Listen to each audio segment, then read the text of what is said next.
സ്വാഗതം news and വ്യൂസിലേക്ക്. സമാനതകളില്ലാത്ത ദുരന്തമുഖത്ത് നിന്ന മനുഷ്യരാണ്, സർവ്വവും നഷ്ടമായവരാണ്. അവരെ മറയാക്കി പണം തട്ടണമെങ്കിൽ ചില്ലറ തൊലിക്കട്ടിയൊന്നും പോരാ. സർക്കാരിൽ വിശ്വാസമില്ലെന്ന് പറഞ്ഞാണ് ഒറ്റയ്ക്ക് വീട് വെച്ച് നൽകാൻ ഇറങ്ങിയത്. പിരിച്ചൊന്ന് സുഖിച്ചു വരുമ്പോഴേക്കും കൂട്ടത്തിലുള്ളവർ തന്നെ കണക്ക് ചോദിക്കുന്നത് എന്ത് കഷ്ടമാണ്.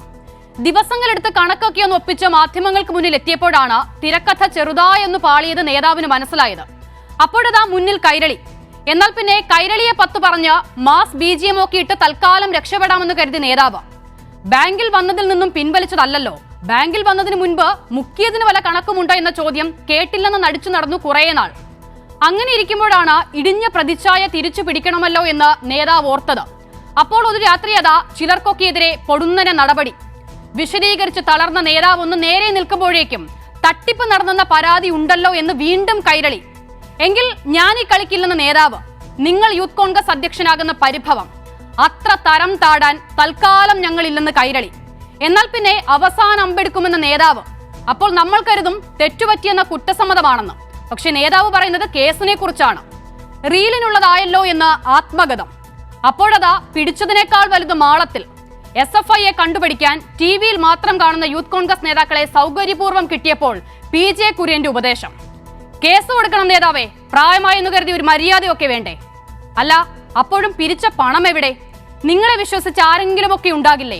സർക്കാരിന്റെ വീടുകൾ അവരുടെ കൺമുന്നിലല്ലേ ഉയരുന്നത്? എല്ലാം നഷ്ടമായ ആ മനുഷ്യരെ എന്തിനാണ് ഇനിയും ഇങ്ങനെ മഴയത്ത് നിർത്തുന്നത്? ഈ വിഷയം ഇന്ന് ന്യൂസ് ആൻഡ് വ്യൂസ് ചർച്ച ചെയ്യുമ്പോൾ അതിഥികളായി ചേരുന്നവർ: SK സജീഷ് CPIM-ൽ നിന്നും,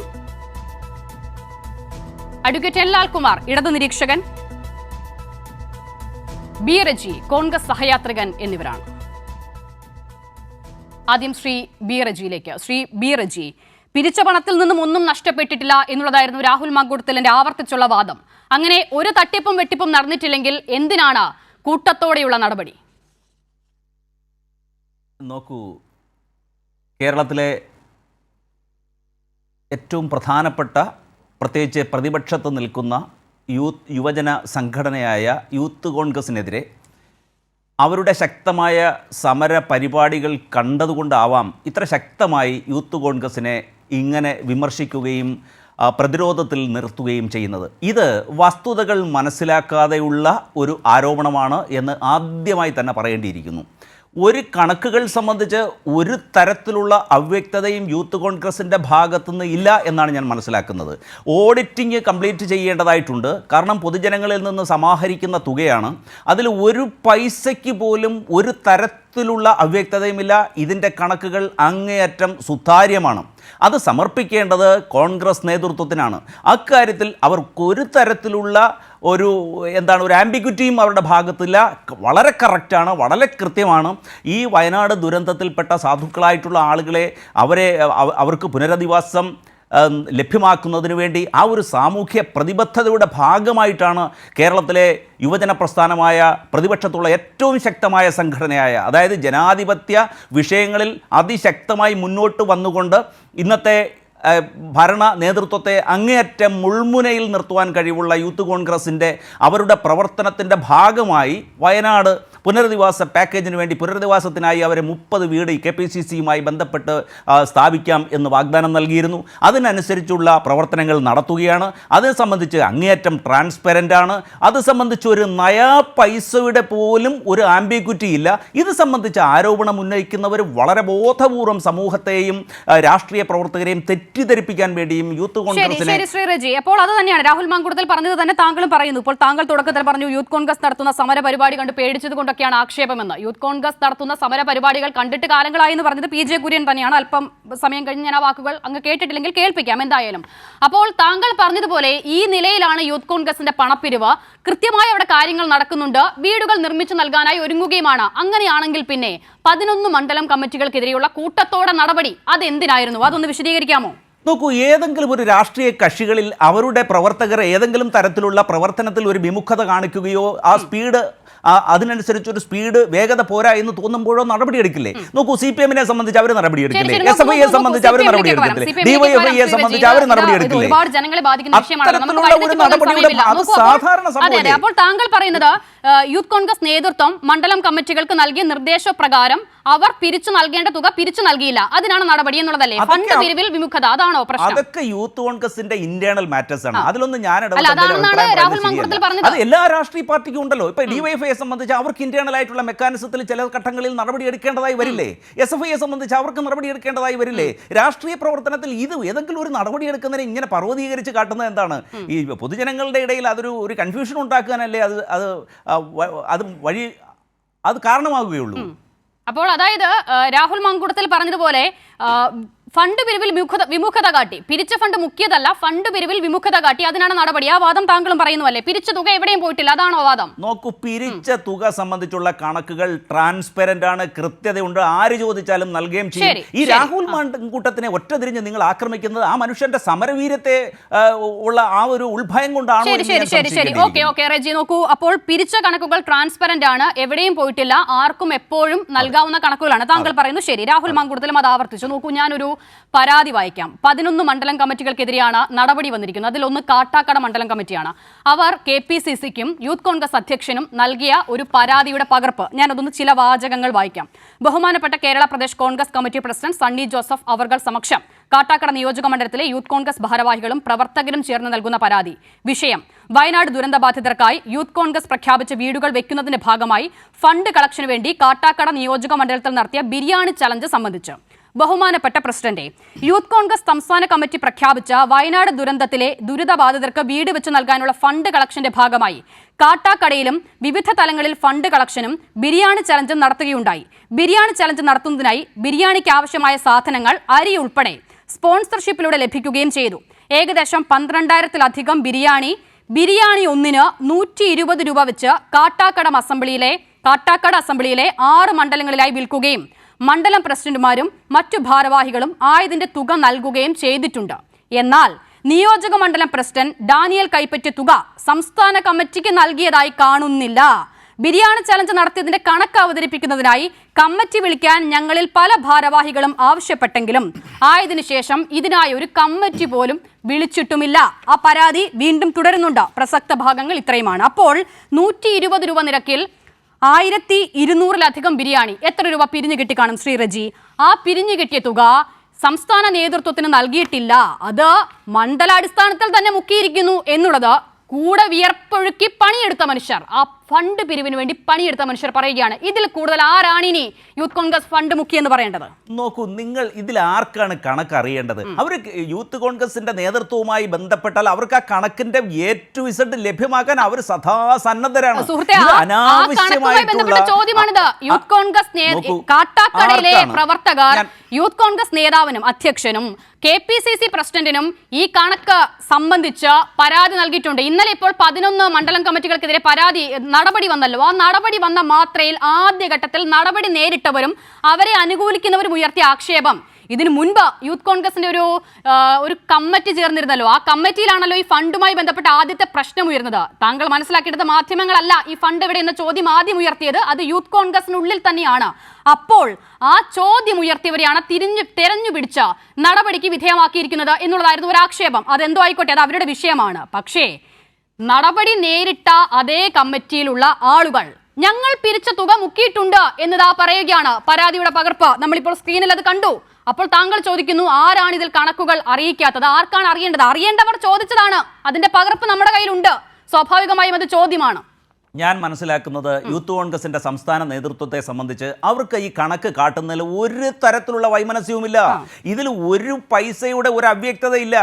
ഇതിൽ ഈ പരാതി കൊടുക്കുകയോ കൊടുക്കാതിരിക്കുകയോ, ഇപ്പൊ ഒരു രാഷ്ട്രീയ പ്രസ്ഥാനത്തിൽ ലക്ഷക്കണക്കിന് ആളുകൾ അംഗത്വമുള്ള ഒരു രാഷ്ട്രീയ പ്രസ്ഥാനത്തിൽ പല തരത്തിലുള്ള കാരണങ്ങൾ കൊണ്ട് പരാതി കൊടുക്കാം. ഇപ്പൊ ഞാൻ പറയട്ടെ, DYFIയെ സംബന്ധിച്ച് അതിന്റെ മെമ്പർമാർ പരാതി കൊടുക്കില്ലേ? നമ്മൾ ഏതെങ്കിലും ഒരു പരാതിയെ പർവ്വതീകരിച്ച് കാട്ടിക്കൊണ്ട് ഒരു സംഘടനയെ മുഴുവൻ മുൾമുനയിൽ നിർത്തുകയോ വിമർശനത്തിന്റെ ശരങ്ങളേൽക്കാനായി നിർത്തുകയോ അല്ല ചെയ്യേണ്ടത്. ഇവിടെ പ്രശ്നം ഇപ്പോൾ താങ്കൾ ആവർത്തിച്ച് ഡിവൈഎഫ്ഐ എന്ന് പറയുന്നുണ്ടല്ലോ. സമാനമായ രീതിയിൽ ഇതാ ഡിവൈഎഫ്ഐ നിർമ്മിച്ചു നൽകാമെന്ന് പറഞ്ഞതിനേക്കാൾ കൂടുതൽ വീടുകൾ അവർ നിർമ്മിച്ചു നൽകാനുള്ള തുക കൈമാറിയിട്ടുണ്ട്. ഇവിടെ ഇപ്പോൾ താങ്കൾ പറയുന്നു കണക്കുണ്ട്, രേഖയുണ്ട്. ഇതാണോ ആ രേഖ എന്ന് നമുക്ക് ചോദിക്കേണ്ടി വരും. അതിനപ്പുറം ഒരു രേഖയും ഇല്ല. രാഹുൽ മാങ്കുട്ടത്തിൽ പറയുന്നത് എന്താണ്? 88 ലക്ഷം രൂപ ബാങ്ക് അക്കൗണ്ടിൽ വന്നു, 1 രൂപ പോലും വിഡ്രോ ചെയ്തിട്ടില്ല. സ്വാഭാവികമായും ബാങ്ക് അക്കൗണ്ടിൽ വന്ന തുക വിഡ്രോ ചെയ്ത് അത് ധൂർത്തടിച്ച് മുക്കാനുള്ള ബുദ്ധി, അത്രമാത്രമൊക്കെ ബുദ്ധി രാഹുൽ മാങ്കുട്ടത്തിൽ ഉണ്ട് എന്നുള്ളത് രാഹുൽ മാങ്കുട്ടത്തിൽ എങ്ങനെ യൂത്ത് കോൺഗ്രസ് പ്രസിഡന്റ് ആയി എന്ന് ആലോചിച്ചാൽ തന്നെ നമുക്ക് മനസ്സിലാകും. അപ്പോൾ അവിടെയല്ല പ്രശ്നം, ഈ പിരിച്ചത് എത്തിയിട്ടില്ല എന്നുള്ളതാണ് പ്രശ്നം. ഇനി അതെങ്ങനെ നമ്മുടെയൊക്കെ പ്രശ്നമാകുന്നു എന്നൊരു ചോദ്യം കൂടി ഉണ്ടല്ലോ. ബിരിയാണി ചലഞ്ച് ഉൾപ്പെടെയാണ് നടത്തിയിരിക്കുന്നത്. അപ്പോൾ ഈ ചലഞ്ച് നടത്തുമ്പോൾ അതിന്റെ കോസ് എന്താണ്? വയനാട് ദുരന്തം പോലെ സർവ്വവും നഷ്ടപ്പെട്ട് നിൽക്കുന്ന ഒരു മനുഷ്യരാണ്. അപ്പോൾ അവരുടെ പുനരധിവാസത്തിന് വേണ്ടി ഏതെങ്കിലും ഒരു പ്രസ്ഥാനം, അതാരോ ആയിക്കോട്ടെ, അവർ ഇങ്ങനെയുള്ള ചലഞ്ചൊക്കെ നടത്തുമ്പോൾ അത് യൂത്ത് കോൺഗ്രസിന്റെ അല്ലേ, അത് CPM-ന്റെ അല്ലേ, നമ്മൾ അതിൽ പങ്കെടുക്കേണ്ടതില്ല എന്ന് ഒരു മനുഷ്യനും, കേരളത്തിലെ ഒരു മനുഷ്യനും കരുതില്ല. അപ്പോൾ ഒരുപക്ഷെ ഞാനോ നിങ്ങളോ CPM-കാരോ അങ്ങനെ ആരുമൊക്കെയോ നൽകിയിട്ടുള്ള തുക ഈ സംഭാവനയിൽ ഉണ്ടായിരുന്നു. ആ തുകയാണ് ആ മനുഷ്യരുടെ കയ്യിൽ എത്താത്തത്. അവിടെയാണ് റെജി പ്രശ്നം. അപ്പോൾ ഇത് നമ്മളെയൊക്കെ ബാധിക്കുന്ന പ്രശ്നമാണ്. മറുപടി പറയേണ്ടി വരില്ലേ? ശ്രീമതി അസിത, ഈ ദുരന്തബാധിതരുടെ പക്കൽ തുക എത്താത്തതാണ് നിങ്ങളെ സംബന്ധിച്ച് പ്രശ്നമെങ്കിൽ ഞാൻ ഒരു കാര്യം ചോദിക്കട്ടെ. മുഖ്യമന്ത്രിയുടെ ദുരിതാശ്വാസ നിധിയിൽ ഇതിനു വേണ്ടി ലഭിച്ച 756 കോടി രൂപ അവിടെ കിടപ്പുണ്ട്. കർണാടകത്തിന്റെ മുഖ്യമന്ത്രി 100 കോടി രൂപ അനുവദിക്കാൻ എന്തുകൊണ്ട് ഗവൺമെന്റിൽ നിന്നൊരു റെസ്പോൺസ് കിട്ടുന്നില്ലായിരുന്നു? കഴിഞ്ഞ ഡിസംബർ 9-ാം തീയതി ബഹുമാന്യനായ മുഖ്യമന്ത്രിക്ക് കത്തെഴുതിയത് അങ്ങയുടെ ശ്രദ്ധയിൽപ്പെട്ടിട്ടുണ്ടല്ലോ. നോക്കൂ, ഇവിടെ ഈ യൂത്ത് കോൺഗ്രസ് ആയാലും ഏത് സംഘടനയായാലും മാനുഷിക പരിഗണനകൾ വെച്ച് ഈ ദുരന്ത ബാധിതരെ സഹായിക്കാൻ രംഗത്ത് വരുമ്പോൾ അവരെ വിമർശനത്തിന്റെ മുൾമുനയിൽ നിന്നുകൊണ്ട് അവരെന്തോ തട്ടിപ്പ് നടത്തുന്നു എന്ന തരത്തിലുള്ള വ്യാഖ്യാനിക്കുന്നത് ആ സംഘടനയുടെ പ്രവർത്തനത്തെയും അതിന്റെ ധീരതയും അതിന്റെ സമരവീരത്തെയും നിങ്ങൾ വല്ലാതെ ഭയപ്പെടുന്നു. ഞാൻ മടങ്ങി വരാം. ശ്രീ റെജി, നോക്കൂ, ഇവിടെ യൂത്ത് കോൺഗ്രസ് ഫണ്ട് മുക്കിയെന്ന് ആരോപിച്ചത് മാധ്യമങ്ങളല്ല, കൈരളി പ്രത്യേകിച്ചുമല്ല എന്ന് ആവർത്തിച്ച് പറയുന്നത് അതുകൊണ്ടാണ്. അതിനുള്ളിൽ നിന്നുള്ളവരാണ് ഇത് ചോദിക്കുന്നത്. ആ പിരിച്ച തുകയുടെ നോവ് ആ മനുഷ്യർക്കും ഉണ്ടാകും. കാരണം ഈ ദുരിതത്തിൽ പെട്ട് നിൽക്കുന്ന ആളുകളെ കുറിച്ചുള്ള വേവലാതി എല്ലാവർക്കും ഒരുപോലെ ആകില്ലല്ലോ. അതുള്ളവരാണ് ചോദിക്കുന്നത്. പിന്നെ താങ്കൾ പറഞ്ഞു ദുരിതാശ്വാസ നിധിയിൽ പണമുണ്ട്, മറ്റ് വഴികളൊക്കെ ഉണ്ട്, അപ്പോൾ അത് മതി പുനരധിവാസത്തിന് എന്നുള്ളതാണ് ഉദ്ദേശിച്ചതെങ്കിൽ ആ പേരിൽ യൂത്ത് കോൺഗ്രസ് പിരിച്ച പണം എന്തിനാണ് യൂത്ത് കോൺഗ്രസ് പിരിവ് നടത്തിയതെന്നൊക്കെയുള്ള ചോദ്യം അവിടെയുണ്ട്. ഞാൻ മടങ്ങി വരാം. ശ്രീ SK സജീഷ്, നോക്കൂ, ഈ യൂത്ത് കോൺഗ്രസ്സുകാരെ വിശ്വസിച്ച ഒരു മനുഷ്യനെങ്കിലും ഉണ്ടാകും വയനാട്ടിൽ, ഉറപ്പാണ്, ഒരാളെങ്കിലും ഉണ്ടാകും. അപ്പോൾ അവരുടെ മുന്നിലാണ് സർക്കാരിൻ്റെ ടൗൺഷിപ്പും വീടുകളുമൊക്കെ ഇങ്ങനെ ഉയരുന്നത്. അപ്പോഴാണ് ഇത് യൂത്ത് കോൺഗ്രസിന്റെ മാത്രം സംഘടനാ പ്രശ്നമാണോ, അവരുടെ ഉള്ളിൽ മാത്രം ഒതുങ്ങേണ്ട വിഷയമാണോ എന്നുള്ള ചോദ്യം പ്രസക്തമാകുന്നത്.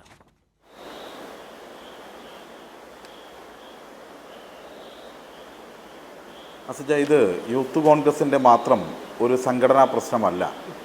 ഇതൊരു സമൂഹത്തിലെ വളരെ ഗൗരവമേറിയൊരു പ്രശ്നമാണ്. ഇവർ സമൂഹത്തിൽ നിന്ന്, വിവിധ ആളുകളിൽ നിന്നാണ് ഈ പണം സ്വരൂപിച്ചെടുത്തത്. ആ പണത്തെക്കുറിച്ചുള്ള ചോദ്യമാണ് ഒരു വർഷത്തിന് ശേഷം ഉയരുന്നത്. ഇവർ ഒരിക്കലും ഓഡിറ്റ് ചെയ്യപ്പെടില്ല എന്ന ഒരു വിശ്വാസം ഇവർക്കുണ്ട്. ഇവർ പലതായ പ്രവർത്തനങ്ങൾ നടത്തിയിട്ടുണ്ട്. തട്ടിപ്പ് നടത്തി വ്യാജ കാർഡ് ഇറക്കി തന്നെയാണ് ID കാർഡ് പോലും, ഇലക്ഷൻ കമ്മീഷൻ്റെ ID കാർഡ് ഇറക്കി പോലും പ്രസിഡൻ്റായ ഒരാൾ ഇവിടെ ചോദ്യം ചെയ്യപ്പെടില്ല, മാധ്യമങ്ങളുടെ പലതിൻ്റെയും പരിലാളന കിട്ടും എന്ന ഒരു വിശ്വാസം ഇവർക്കുണ്ട്. അതുകൊണ്ട് എന്തുമാകാം എന്നുള്ള രീതിയിലാണ് ഇവർ കാണുന്നത്. അതിൻ്റെ ഭാഗമായിട്ടാണ് ഈ കാര്യങ്ങൾ ഉണ്ടാകുന്നത്. യൂത്ത് കോൺഗ്രസ് എന്ന പേര് തന്നെ ഇവിടെ ചർച്ച ചെയ്യപ്പെടുന്നത് ഇത്തരം വിഷയങ്ങൾ ഉണ്ടാകുമ്പോഴാണല്ലോ. ഇവിടെ അദ്ദേഹം പറയുകയാണ് യൂത്ത് കോൺഗ്രസിൻ്റെ സമരവീര്യം കണ്ടിട്ട് ആകെ പൊള്ളിപ്പോകുന്നുവെന്ന്. യൂത്ത് കോൺഗ്രസ് എന്ന പേര് തന്നെ കേരളത്തിൽ ചർച്ച ചെയ്യപ്പെടുന്നത് ഇത്തരം തട്ടിപ്പിൻ്റെയും വെട്ടിപ്പിൻ്റെയും വ്യാജമായ പ്രവർത്തനങ്ങളുടെയും അടിസ്ഥാനത്തിൽ മാത്രമാണ്. അത് ഞങ്ങൾ പറയേണ്ട കാര്യമില്ല. ഇന്നതാ വളരെ ബഹുമാനായ PJ കുര്യൻ എന്ന് പറയുന്ന നിങ്ങളുടെ മുതിർന്ന നേതാവ് തന്നെ ഇപ്പോൾ അത് പറഞ്ഞിരിക്കുകയാണല്ലോ, ഇവരെ ടെലിവിഷനിൽ മാത്രമേ കാണുന്നുള്ളൂ എന്ന്.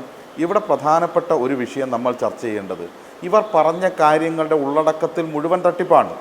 രാഹുൽ മാങ്കൂട്ടത്തിൽ പറഞ്ഞത് ഞങ്ങൾ എത്ര വീട് കൊടുക്കുമെന്ന ചോദ്യത്തിന് 30 വീട് എന്നാണ്. ഒരു വീടിന് അവർ 8 ലക്ഷം രൂപയാണ് വിലമതിക്കുന്നത്. 8 ലക്ഷം രൂപ വിലമതിക്കുന്ന 30 വീടുകൾ, അതിന് അവർ ടാർഗറ്റ് ചെയ്യുന്നത് 2,40,00,000 രൂപയാണ്. അത് എങ്ങനെയാണ് അവർ കണ്ടെത്തുന്നത്? ഒരു മണ്ഡലത്തിൽ നിന്ന് 2.5 ലക്ഷം രൂപ അതിനുവേണ്ടി കളക്ട് ചെയ്യണം. അങ്ങനെ 2.5 ലക്ഷം രൂപ കളക്ട് ചെയ്യുകയാണെങ്കിൽ അത് തന്നെ എത്രയുണ്ടാവും? അതും 3.5 കോടി രൂപ ഉണ്ടാകും. അപ്പോൾ അവിടെ തന്നെ ഒരു 1 കോടിയോളം രൂപയുടെ വ്യത്യാസമുണ്ട്. അങ്ങനെ പിരിച്ചു കിട്ടിയാൽ പോലും 1 കോടി രൂപയുടെ വ്യത്യാസമുണ്ട്. ബാക്കി 1 കോടി എന്തിനാണ് ഇവർ മാറ്റിവെക്കുന്നത്? ഇവരുടെ ടാർഗറ്റ് 2,40,00,000 ഇവർ അതിന് പിരിക്കാൻ വേണ്ടി തീരുമാനിച്ചത് 3.5 കോടി രൂപയാണ്. അപ്പോൾ 1 കോടി രൂപ തട്ടിപ്പ് നടത്താമെന്ന് ആദ്യമേ ഈ പദ്ധതി ആലോചിക്കുമ്പോൾ തന്നെ രാഹുൽ മാങ്കൂട്ടം ഉൾപ്പെടെയുള്ള ആളുകളുടെ മനസ്സിലുണ്ടായിരുന്നു എന്നതല്ലേ തെളിയിക്കുന്നത്. അപ്പോൾ അവിടെ നമ്മൾ കാണേണ്ടത് ഇവരെത്ര രൂപയാണ് പിരിച്ചിട്ടുള്ളത്. ഈ ചർച്ച കേൾക്കുന്ന ആളുകൾക്ക് ഈ പിരിവിൻ്റെ ഒരു ലഘൂകരിച്ച രൂപം പറഞ്ഞു കൊടുത്താൽ ഏതാണ്ട് മനസ്സിലാകും. അപ്പോൾ കൂടുതൽ പണം കൊടുത്ത ആളുണ്ടാവുമല്ലോ നാട്ടിൽ. അപ്പോൾ നമ്മൾ നോക്കേണ്ടത് ഇവിടെ കേരളത്തിൽ ഈ 140 മണ്ഡലങ്ങളിലായി ഏതാണ്ട് 22,000-ൽ പരം വാർഡുകളുണ്ട്. ഈ വാർഡുകളിൽ നിന്ന് ഇവർ ഒരു വാർഡിൽ നിന്ന് എത്ര രൂപ ഈ നിരക്കിലാണെങ്കിൽ പിരിച്ചിട്ടുണ്ടാകും? ഈ പറഞ്ഞ 88 ലക്ഷമാണല്ലോ ഇവർക്ക് കിട്ടിയത്. അങ്ങനെയാണെങ്കിൽ കേവലം 400 രൂപയാണ് അവർ പിരിച്ചിട്ടുള്ളത്. ഈ 400 രൂപ മാത്രമാണോ ഈ നാട്ടിലുള്ള ആളുകൾ ഒരു വാർഡിൽ നിന്ന് യൂത്ത് കോൺഗ്രസ്സിന് കൊടുത്തിട്ടുള്ളത്? അതിൽ കൂടുതൽ കൊടുത്തിട്ടുണ്ടാവുമല്ലോ. രാഹുൽ മാങ്കൂട്ടത്തിൽ തന്നെ പറയുന്നു, ഞങ്ങളുടെ ഈ അക്കൗണ്ടിലേക്ക് ഈ വന്ന 88 ലക്ഷം രൂപയിൽ മറ്റ് ചില പണം കൂടി ചേർന്നിട്ടുണ്ട്, ഞങ്ങൾക്ക് ചിലർ കൂടുതലായി തന്ന പണം കൂടിയുണ്ട് എന്ന് പറയുമ്പോൾ ഇത്ര തുക പോലും താഴെ നിന്ന് ശേഖരിച്ചതിൻ്റെ കണക്കില്ല എന്ന് കാണാൻ വേണ്ടി കഴിയും. 400-ൽ താഴെ രൂപയാണ് ഒരു വാർഡിൽ നിന്ന് ശേഖരിക്കപ്പെടുന്നത് എന്നാണ് കണക്ക്. അപ്പോൾ ഇത് കേൾക്കുന്ന ആളുകൾക്ക് മനസ്സിലാവുമല്ലോ, ഞങ്ങൾ 500 കൊടുത്തിട്ടുണ്ട്, 1000 കൊടുത്തിട്ടുണ്ട്, അതിൽ കൂടുതൽ കൊടുത്തിട്ടുണ്ട് എന്ന് മനസ്സിലാവുമല്ലോ. അപ്പോൾ ഇവരുടെ ഈ കണക്ക് അവതരണത്തിൽ തന്നെ തട്ടിപ്പാണ് എന്ന് മനസ്സിലാക്കാൻ വേണ്ടി കഴിയും. ഇത് നമ്മളാരും പറഞ്ഞ് പുറത്തേക്ക് കൊണ്ടുവന്ന ഒരു വിഷയമല്ലല്ലോ. ഈ വിഷയം പുറത്തു കൊണ്ടുവന്നത് ആരാണ്? വിഷയം പുറത്തു കൊണ്ടുവന്നത് യൂത്ത് കോൺഗ്രസിൻ്റെ സംസ്ഥാന ക്യാമ്പിൽ നടന്ന ചർച്ചയും അവിടെ ഉണ്ടായ വിവാദത്തിൻ്റെ അടിസ്ഥാനത്തിലാണ്. അതിന് കൈരളിയെയോ മറ്റേതെങ്കിലും മാധ്യമങ്ങളെയോ കുറ്റം പറഞ്ഞുകൊണ്ട് കാര്യമില്ലല്ലോ. അവിടെ ഈ വിവാദങ്ങൾ വരികയും വിവാദത്തെ തുടർന്ന് ഇപ്പോൾ 11 മണ്ഡലം കമ്മിറ്റിക്ക് നേരെ നടപടി സ്വീകരിക്കുന്നു. 11 മണ്ഡലം പ്രസിഡന്റുമാരെ പുറത്താക്കുന്ന, സസ്പെൻഡ് ചെയ്യുന്ന സാഹചര്യത്തിലേക്ക് മാറിയിരിക്കുന്നു. അപ്പോൾ ഈ 11 മണ്ഡലം പ്രസിഡന്റുമാരെ പുറത്താക്കുന്നതിന് ഇവിടെ പ്രിയപ്പെട്ട ശ്രീ റെജി സൂചിപ്പിക്കുന്നത് അത് ഒരു ഇൻറ്റേർണൽ മാറ്ററാണ്. എല്ലാ സംഘടനകളും ഇങ്ങനെ ഇൻറ്റേർണലായിട്ട് ചില കാര്യങ്ങളുണ്ടാകും. അങ്ങനെ എല്ലാ സംഘടനകൾക്കും ഉണ്ടാവില്ല. കേരളത്തിലെ 140 മണ്ഡലങ്ങളിൽ ഫണ്ട് തട്ടിപ്പിൻ്റെ പേരിൽ 11 മണ്ഡലം പ്രസിഡന്റുമാരെ പുറത്താക്കേണ്ടി വരുന്നുണ്ടെങ്കിൽ നേരത്തെ അസജയുടെ വായിച്ച ഒരു കത്തുണ്ട്. ആ കത്തിൽ തന്നെ ലക്ഷക്കണക്കിന് രൂപ ഇതുമായി ബന്ധപ്പെട്ട് പിരിച്ചെടുത്തിട്ടുണ്ട് എന്നും അതിന് ചിലവൊന്നും വന്നിട്ടില്ല ബിരിയാണി ചലഞ്ചുമായി ബന്ധപ്പെട്ട് എന്നും ആ കത്തിൽ തന്നെ KPCC പ്രസിഡന്റിന് കൊടുത്ത കത്തിൽ തന്നെ സൂചിപ്പിക്കുന്ന സാഹചര്യമുണ്ട്. ഇത്തരം സാഹചര്യങ്ങളെല്ലാം നിലനിൽക്കുമ്പോൾ ഈ തട്ടിപ്പും വെട്ടിപ്പുമായിട്ട് ഇവർ മുന്നോട്ട് പോകുമ്പോൾ അതിന് മറ്റുള്ളവരെ ഇടയ്ക്കിടയ്ക്ക് പറയുമ്പോൾ പ്രിയപ്പെട്ട സുഹൃത്ത് DYFIയെ കുറിച്ച് സൂചിപ്പിക്കുകയാണ്. പ്രിയപ്പെട്ട സുഹൃത്തെ, DYFI ഒരു വീടിന് കണക്കാക്കുന്നത് 20 ലക്ഷം രൂപയാണ്. മികച്ച വീടുണ്ടാക്കി കൊടുക്കാനാണ് 20 ലക്ഷം രൂപ എന്നുള്ള നിലയിൽ അവിടെ 100 വീടുകൾ നിർമ്മിക്കാൻ 20 കോടി രൂപയാണ് അവിടെ സമാഹരിച്ച് മുഖ്യമന്ത്രിയുടെ ദുരിതാശ്വാസ നിധിയിലേക്ക്, മുഖ്യമന്ത്രിയുടെ ഈ നമ്മുടെ ഈ കെട്ടിടം ടൗൺഷിപ്പ് നിർമ്മിക്കുന്ന പദ്ധതിയിലേക്ക് 20 കോടി രൂപയാണ് കൊടുക്കുന്നത്. അതെങ്ങനെയാണ് സമാഹരിച്ചത്? അത് സമാഹരിച്ചത് DYFI പ്രവർത്തകർ ആക്രി പെറുക്കിയിട്ടാണ്, DYFI പ്രവർത്തകർ മത്സ്യം വിറ്റിട്ടാണ്, DYFI പ്രവർത്തകർ കല്ല് ചുമന്നിട്ടാണ്, DYFI പ്രവർത്തകർ മറ്റു പല തൊഴിലുകളും ചെയ്തിട്ടാണ്. സ്വന്തം അധ്വാനം, വിയർപ്പ്, ആ വിയർപ്പ് ഈ നാടിന് വേണ്ടി ചെലവഴിച്ച് അതിലൂടെയാണ് 20 കോടി രൂപ കണ്ടെത്തുന്നത്. ആ 20 കോടി രൂപയാണ് ടൗൺഷിപ്പിന് വേണ്ടി 20 ലക്ഷം രൂപയുടെ വീട് നിർമ്മിക്കാൻ വേണ്ടി കൊടുക്കുന്നത്. നിങ്ങൾ അങ്ങനെയാണോ? നിങ്ങൾ അങ്ങനെയല്ലല്ലോ. നിങ്ങൾ ഈ നാട്ടുകാരിൽ നിന്ന് അല്ലാതെ നേരിട്ട് പിരിച്ചെടുക്കുകയല്ലേ ചെയ്തത്. ആ പിരിച്ചെടുത്ത കണക്ക് ജനങ്ങളോട് പറയാനുള്ള ഉത്തരവാദിത്വമില്ലേ? ആ ഉത്തരവാദിത്വം നിർവഹിക്കുന്നതിന് പകരം മറ്റുള്ളവരെ കുറ്റപ്പെടുത്താനാണോ ശ്രമിക്കുന്നത്? നിങ്ങൾ വലിയ സംഘടനയാണ് എന്നൊക്കെ ഇവിടെ വലിയ വാചാലമായി സംസാരിക്കുക. നിങ്ങൾക്ക് എത്ര രൂപയാണ് പിരിക്കാൻ വേണ്ടി കഴിയുന്നത്? 88 ലക്ഷം രൂപയാണ്. 88 ലക്ഷം രൂപയ്ക്ക് നിങ്ങൾ എത്ര വീടാണ് നിർമ്മിച്ചു കൊടുക്കുന്നത്? എന്നിട്ട് ഇവിടെ പറയുകയാണ് സ്ഥലം ഗവൺമെൻറ് കൊടുക്കണമെന്ന്. 88 ലക്ഷം രൂപയ്ക്ക് വീട് നിർമ്മിക്കുകയാണെങ്കിൽ പ്രിയപ്പെട്ട സുഹൃത്തെ, ഒരു വീടിന് എത്രയാ തുക? ഒരു വീടിന് ഏതാണ്ട് 2,90,000 രൂപ വരും. 2,90,000 രൂപയുടെ ഒരു വീട്ടിനുള്ളിൽ കിടക്കേണ്ടവരാണ്. അതിന് സർക്കാർ സ്ഥലം തരണം എന്നാണോ നിങ്ങൾ ആവശ്യപ്പെടുന്നത്? നിങ്ങൾ അങ്ങനെ ആവശ്യപ്പെട്ടിട്ടുമില്ല. നിങ്ങൾ സർക്കാരിനോട് രേഖാപരമായി പറഞ്ഞിട്ടില്ല. സർക്കാരിന് അങ്ങനെ ഒരു ഉത്തരവാദിത്വവുമില്ല. സർക്കാർ ഈ തരത്തിൽ യോഗങ്ങൾ വിളിച്ചിരുന്നു. ആ യോഗത്തിൽ ഈ പുനരധിവാസത്തിന് വീട് ആവശ്യപ്പെട്ട ആളുകളുടെ യോഗം വിളിച്ചിരുന്നു. ആ യോഗത്തിൽ പോലും ആവശ്യപ്പെട്ടിട്ടില്ല. മാത്രമല്ല അതിൻ്റെ കൂടെ ചില തെറ്റായ കാര്യങ്ങൾ കൂടി ഇവിടെ അവതരിപ്പിക്കുന്ന സാഹചര്യം ഉണ്ടായി. ഞാൻ അത് അധികം ദീർഘിപ്പിക്കുന്നില്ല, അതുകൂടി സൂചിപ്പിച്ചു പോകേണ്ടതുണ്ട്. മുഖ്യമന്ത്രിയുടെ ദുരിതാശ്വാസ നിധിയിൽ വന്ന 770 കോടി രൂപ. ആ 770 കോടി രൂപ വളരെ കൃത്യതയോടുകൂടിയാണ് ചെലവഴിക്കുന്നത്. അവിടെ 402 കുടുംബങ്ങൾക്ക് ടൗൺഷിപ്പിൽ വീട് നിർമ്മിക്കുന്നു, ടൗൺഷിപ്പിൻ്റെ മറ്റു കാര്യങ്ങൾ ഒരുക്കുന്നു. അവർക്ക് വീട് വേണ്ടാത്ത 107 പേർക്ക് അവിടെ 15 ലക്ഷം രൂപ നൽകി കഴിഞ്ഞു. അവർക്ക് 2 മാസത്തെ വാടക കൊടുക്കുന്നു. മാത്രവുമല്ല 553 കുടുംബങ്ങൾക്ക് അവിടെ 6000 രൂപ വീതം മാസത്തിൽ വാടക കൊടുത്തുകൊണ്ടിരിക്കുന്നു. അവർക്ക് 300 രൂപ വീതം ഒരു വീട്ടിൽ 2 പേർക്ക്, കിടപ്പിലായവരുണ്ടെങ്കിൽ 3 പേർക്ക് അവർക്ക് ദിവസം ആനുകൂല്യം എന്നുള്ള നിലയ്ക്ക് നൽകിക്കൊണ്ടിരിക്കുന്നു. ഈ കാര്യങ്ങളെല്ലാം നിർവഹിച്ചുകൊണ്ടിരിക്കുന്നത് ഈ പറഞ്ഞ തുകയിൽ നിന്ന് തന്നെയാണ്. ആ തുക വളരെ സുതാര്യമാണ്, കേരളത്തിൽ ജനങ്ങൾക്കറിയാം. അതുകൊണ്ടാണ് എന്തിനും ഏതിനും വർത്തമാനം പറയുന്ന നിങ്ങളുടെ പ്രതിപക്ഷ നേതാവ് പോലും ഒറ്റ അക്ഷരമിണ്ടാത്തത്. നിങ്ങൾ ആരാണ് എന്നും നിങ്ങൾ എന്താണ് ചെയ്തുകൊണ്ടിരിക്കുന്നതെന്നും ഒരു ദുരന്തത്തെ മുൻനിർത്തിക്കൊണ്ട് പണം തട്ടിപ്പിന് തയ്യാറാകുന്ന നിങ്ങളെപ്പോലെയുള്ളവരെ, ഈ യൂത്ത് കോൺഗ്രസിനെ എല്ലാവരും തിരിച്ചറിയും. ഇപ്പോൾ അത് പി ജെ കുര്യൻ ഉൾപ്പെടെയുള്ള ആളുകൾ പരസ്യമായി പറയുന്നുണ്ട്, നിങ്ങളുടെ ഇടയിൽ തന്നെ പറയുന്നുണ്ട്, നാടാകെ പറയും, നിങ്ങൾ പറയിപ്പിക്കും. ശരി, ഞാൻ മടങ്ങി വരാം. അഡ്വക്കേറ്റ് എൻ ലാൽകുമാർ, ഇന്ന് രാഹുൽ മാങ്കൂട്ടത്തിൽ കഷ്ടപ്പെട്ട് വിശദീകരിക്കാൻ ശ്രമിക്കുന്നത് നിർദ്ദേശം നൽകിയതിനനുസരിച്ചുള്ള തുക പിരിച്ചു തന്നിട്ടില്ലാത്ത മണ്ഡലം കമ്മിറ്റികൾക്കെതിരെയാണ് നടപടിയെടുത്തത് എന്നുള്ളതാണ്. പക്ഷേ ആ വാദത്തെ പൂർണ്ണമായും പൊളിക്കുന്നുണ്ട്. പിരിച്ച തുക നേതൃത്വത്തിന് നൽകിയിട്ടില്ല എന്ന ഈ നടപടി നേരിട്ട കാട്ടാക്കട മണ്ഡലം കമ്മിറ്റിയുടെ പരാതി. അപ്പോൾ ഈ കാര്യം വീണ്ടും ആവർത്തിച്ച് ചോദിക്കുമ്പോൾ രാഹുൽ മാങ്കൂട്ടത്തിൽ ഇന്ന് ക്ഷുഭിതനായി സംസാരിച്ചത് കൂടി നമുക്കൊന്ന് കേൾക്കാം. രാഹുൽ മാങ്കൂട്ടത്തിലിന്റെ ഇന്നത്തെ പ്രതികരണം. അത്തരത്തിൽ 50,000 രൂപ സമാഹരിക്കാൻ പറ്റാത്ത 19ഓളം അസംബ്ലികൾക്കെതിരായിട്ട് നടപടിയെടുത്തപ്പോൾ കൈരളിയുടെ ഹീനമായ വൃത്തികെട്ട ദേശാഭിമാനിയേക്കാൾ ചീത്ത എന്ന് പറയേണ്ടി വരും. ദേശാഭിമാനിയേക്കാൾ ചീത്ത എന്ന് പറയേണ്ടി തന്നെ വരും. സമാഹരിക്കാൻ കഴിയാത്തതെന്ന് പറഞ്ഞാൽ അതിലൊരു വീഴ്ച സംഭവിച്ചു. അവർക്കത് സമാഹരിക്കാൻ കഴിഞ്ഞില്ല. അപ്പൊ അങ്ങനെ ഒരു വാർത്ത കൊടുക്കും. അതാ ഞാൻ പറഞ്ഞത്, ഒന്നെങ്കിൽ കൈരളിയുടെ ഡയറക്ടർ എന്ന് പറയുന്നില്ല, സോറി മമ്മൂക്കയാണ്, കൈരളിയുടെ chief editor youth Congress president സ്ഥാനം ഏറ്റെടുത്തിട്ട് അയാളോട് തന്നെ നടത്താൻ പറയുക. അയാൾ അന്നേരം അയാൾക്ക് ഇഷ്ടമുള്ള വാർത്തകൾ കൊടുക്കാം. അതല്ല, ഞാൻ എടുക്കുന്ന നടപടിയാണ് എങ്കിൽ ഞാൻ പറയുന്ന വാർത്ത കൊടുക്കാൻ പറയുക. അതല്ലാതെ നിങ്ങൾക്ക് ഇഷ്ടമുള്ള വാർത്തകൾ കൈരളി കൊടുത്തിട്ട് സ്വാഭാവികമായിട്ട് നിയമ നടപടിയായിട്ട് മുന്നോട്ട് പോവുകയാണ്. ആ ചെറുപ്പക്കാരൻ നിയമ നടപടിയായിട്ട് മുന്നോട്ട് പോവുകയാണ്. ശ്രീ ലാൽകുമാർ, അവസാന ഭാഗമുണ്ടല്ലോ, അത് പെട്ടെന്ന് ഇങ്ങനെ ആളുകൾക്ക് സ്ട്രൈക്ക് ചെയ്യുന്നതാണ്. അതായത് ഒരു തരത്തിലും വെട്ടിപ്പും വീഴ്ചയും ഒന്നും നടത്തിയിട്ടില്ലാത്ത ചില ചെറുപ്പക്കാരെ കൈരളി ലക്ഷ്യമിട്ട് അവർക്കെതിരെ അപവാദം പ്രചരിപ്പിച്ചു എന്ന്. പക്ഷേ അതേ ചെറുപ്പക്കാരാണ് പരാതി നൽകിയതും അതേ ചെറുപ്പക്കാരെ കുറിച്ചാണ് ഈ പരാതി. ആ പരാതികളൊക്കെ എത്തി നിൽക്കുന്നത് രാഹുൽ മാങ്കൂട്ടത്തിലിന്റെ പോയിന്റിലേക്കുമാണ്.